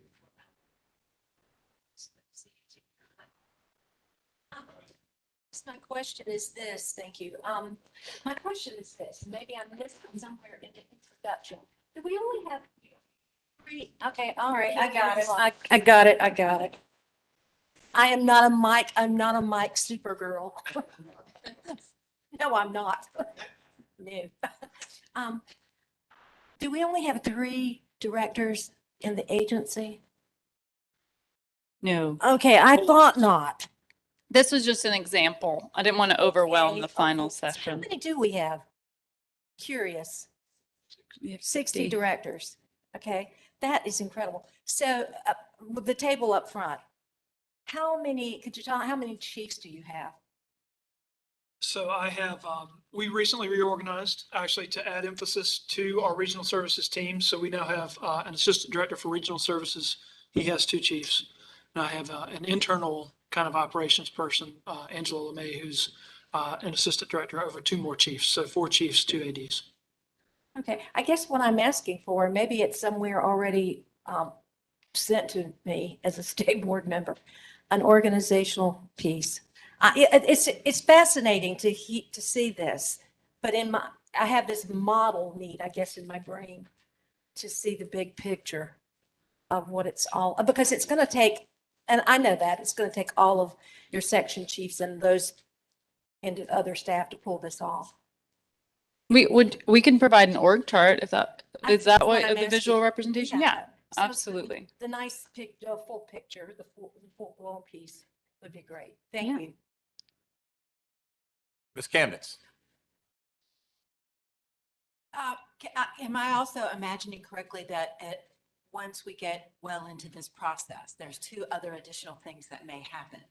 One is that we find that there is some work going on in the department that is critically important that perhaps doesn't match up precisely, and that means we need to add to perhaps the objectives of the strategic plan.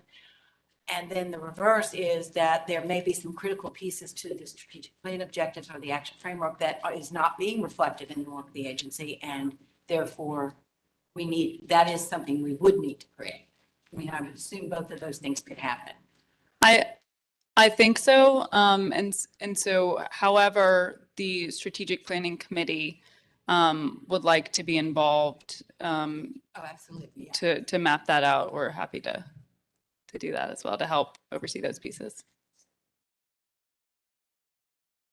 Sure.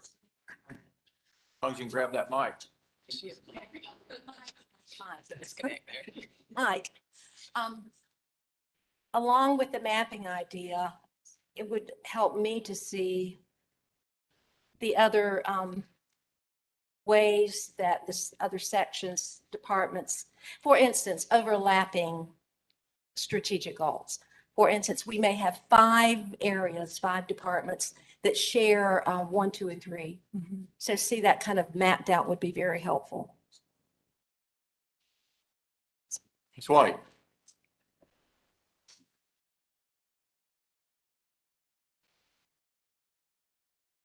So the idea of time and sustainability and the very real picture of eating an elephant 1 bite at a time, and how critical this work has been in the past with wonderful efforts.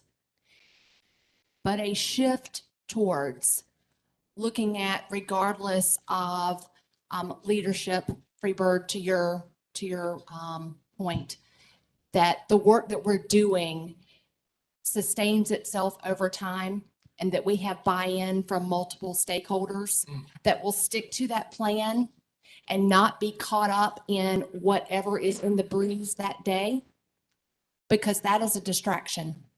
And it is a distraction that takes us away from student outcomes. And ultimately, what is missing from that piece of paper is that we want all students to be the best that they possibly can be, and that's different for different students across our state, but that they are best equipped to become productive citizens in a global economy. And that might mean working at McDonald's, and it also might mean working for Cisco, and it might also be a mechanic. But that is the work that should drive us, and it must be sustainable regardless of who sits in this seat as a board member and who sits in that seat as a superintendent. And we've got to get everybody committed to that goal. And I think one of the best opportunities here is that by making this a living document, I mean, like Sherry said, there's already so much work that's already been done that we can start to incorporate. And, you know, the format of the document might not be as best as it can be in 2 months, but as the more that we start adding and changing based on everything that's happening, I think it'll just get better and better, and we can start to reflect those outcomes and goals. Spitman. So one of the things I'm getting some messages from some of my colleagues around the room to speak about is that there have been a couple of comments about stakeholder engagement, about getting feedback from superintendents in the field, making sure that our districts are aligning some of their strategic plans. I have to give it over again to the regional directors and some of the work that they've been doing, specifically Stephanie Deshavi and Jeremy Gibbs, and now Heather Mullins, who's sort of joined in on helping us in planning the AIM conference at the end of this month. They are planning their workshop sessions where teams of people from districts are coming around aligning work and finding where districts are already doing work, are aligned with what's happening in the agency, where there might be gaps, and how they could get supports based off of the strategic plan, the action framework, and Operation Polaris, with an underlying theme of equity and the work around the Leandro plan. So there's a whole lot of work that they've done in order to ensure that all the teams of educators from the superintendent's office down to the classroom are going to be engaged in this work over the course of 3 days very intently. Thank you. Other comments?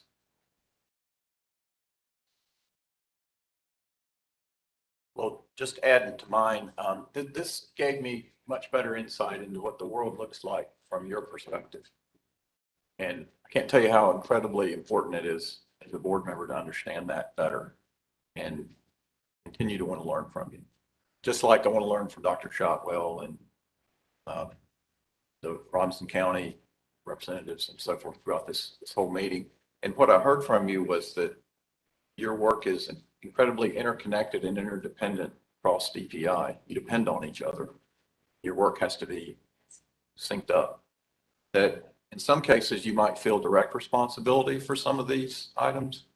Others you might influence someone else, perhaps the board or a district or a charter school is directly responsible, but that you have a role in influencing that. That it takes time, and as White echoed, it must be sustainable. You know, one of the reasons we have a strategic plan is because education takes years of improvement, and it must be able to transcend the individuals that sit in any seat on the education team. That's why I so appreciate Ms. White's comments. That is one of the main reasons why we need a strategic plan. What I also heard from you is the importance of modeling small actions that lead to achieving goals, and to focusing on top priorities as we work together. I heard that it's important that we help districts.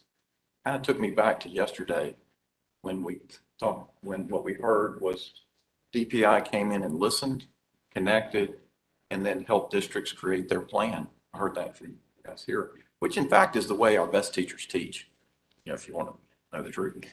And then what I also heard is to echo Ms. Camnett's comments, the one other scenario, in addition to we might need to add something to the strategic plan, the work you're doing, or we might need to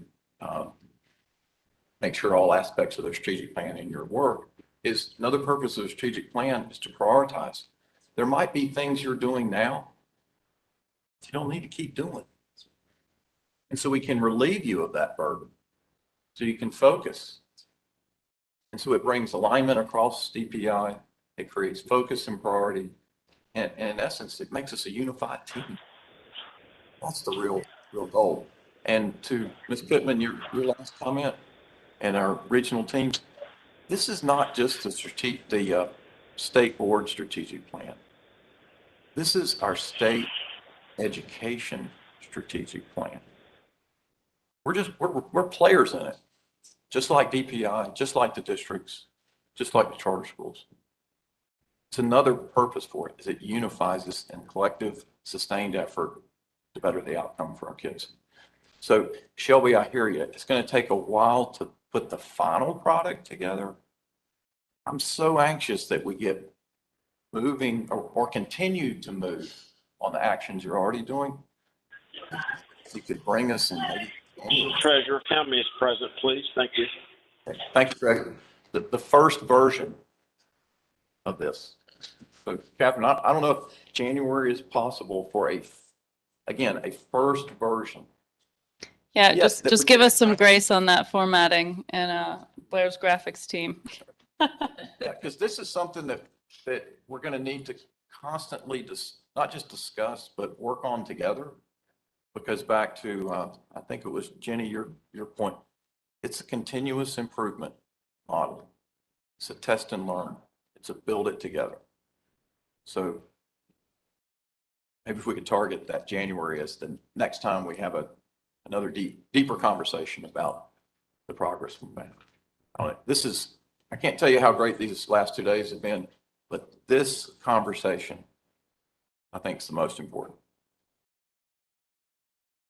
Any other comments? Thank you all. Appreciate it.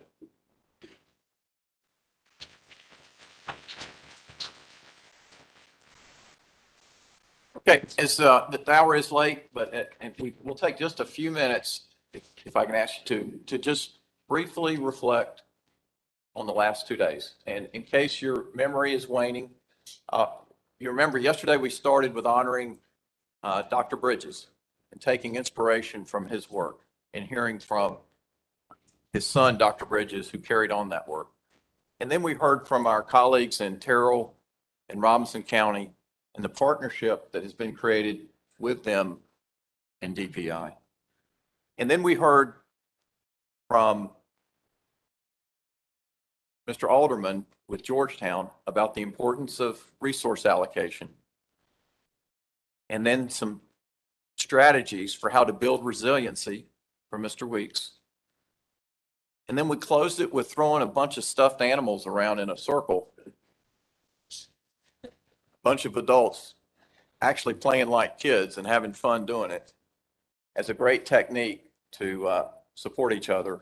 And then, of course, today we had the opportunity to hear from Ms. McAdoo, to hear from the Ed Trust, and then that inspiring financial report we got from Ms. Schaus,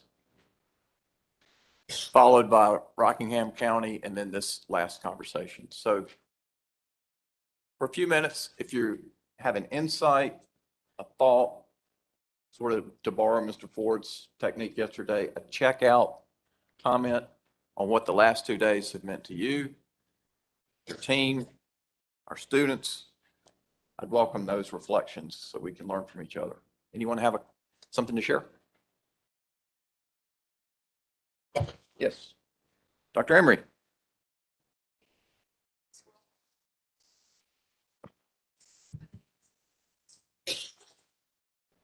It's such a fun thing, but it's sort of the backbone for all of us. And Freebird referenced earlier just the challenging times we've been through.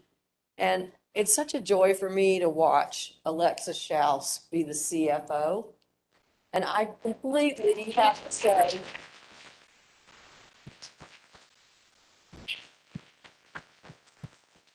Well, she's going to tell me what she did over a year ago. There was a time in this culture when if you complimented Alexis, it made her work harder for her, despite the fact that she was the glue that kept this place together financially. And so I just was so struck by your demeanor, Alexis. You're a happy person.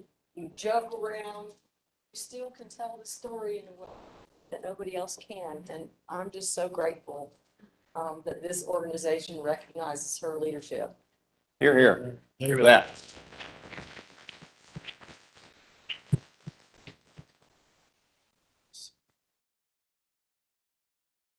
Other comments?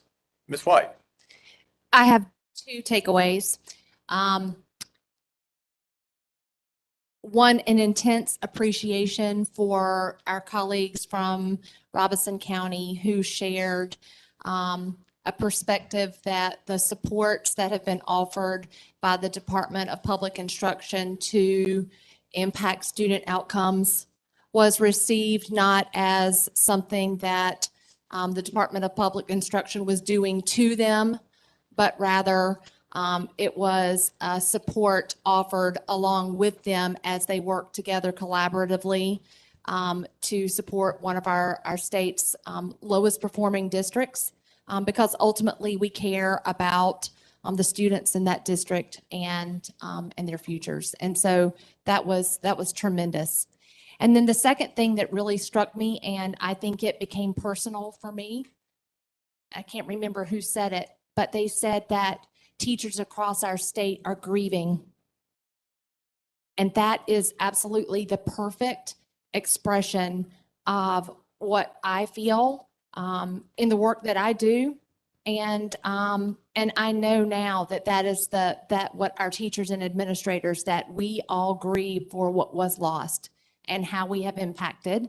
And so with that knowledge and that new perspective, I know that grief, that we'll work through that together. And that idea of resiliency, that working together, better together, both DPI and the state board and everybody that is a part of this enormous, amazing team here, we can get through it. We must get through it. And so I embrace the idea of grief, but I will not stay there long because we have work to do. Thank you, Ms. White. Other thoughts or reflections?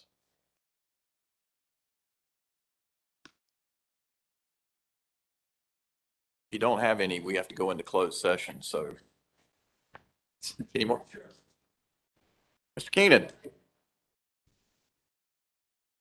Just very briefly, y'all. As you know, I've been on the board for days. And, I just want to comment, there's been a lot of good information given. I don't mean to dampen anything, but just think that 20 years from now, I don't want to hear the same thing I heard 20 years ago. Well, some of the things we talked about today, I was dealing with 20 years ago. My point is, bring up the changes, but we won't make it do. It's the truth. It's the same speech that I heard today, I heard 25 years ago. It shouldn't be that way. The reason that way is because of leadership. Got to have better leadership in many areas. I really believe that change is more than just talking about. It's kind of disappointing, kind of hurt. Because it shouldn't be. You got to care for one another, for our children. But people in the office who really believe the things we're talking about. Because it's not right. It's not right.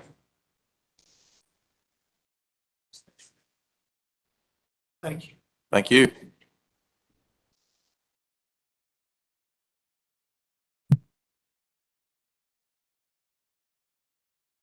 Any other comments?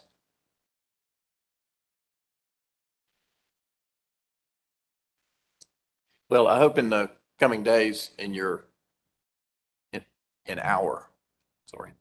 our individual small group interactions, we'll share with each other what the last 2 days mean and what we've learned and how we can support each other and together accomplish more for students and do exactly what Mr. Keenan just said.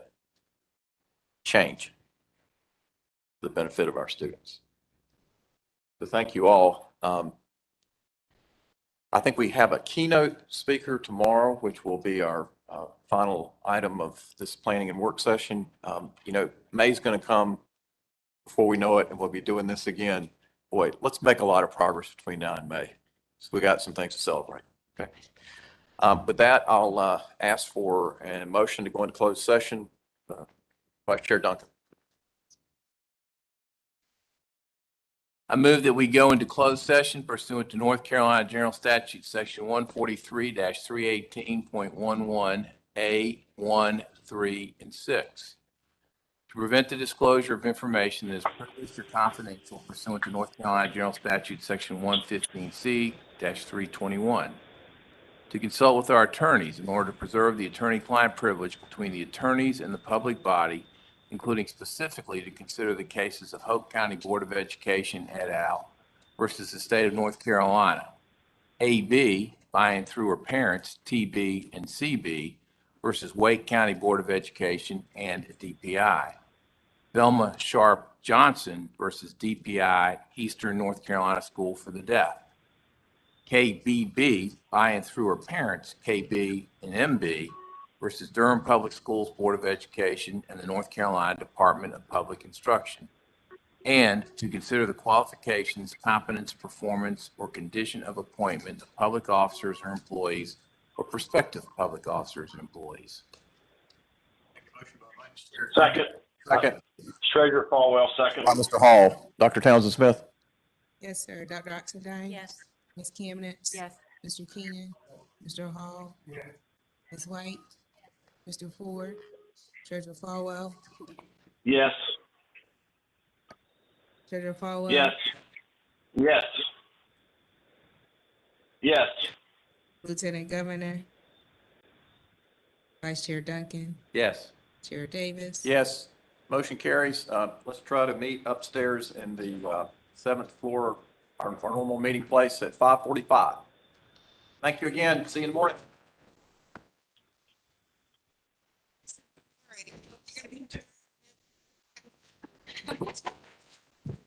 I have you. Yeah, I'm well. How are you?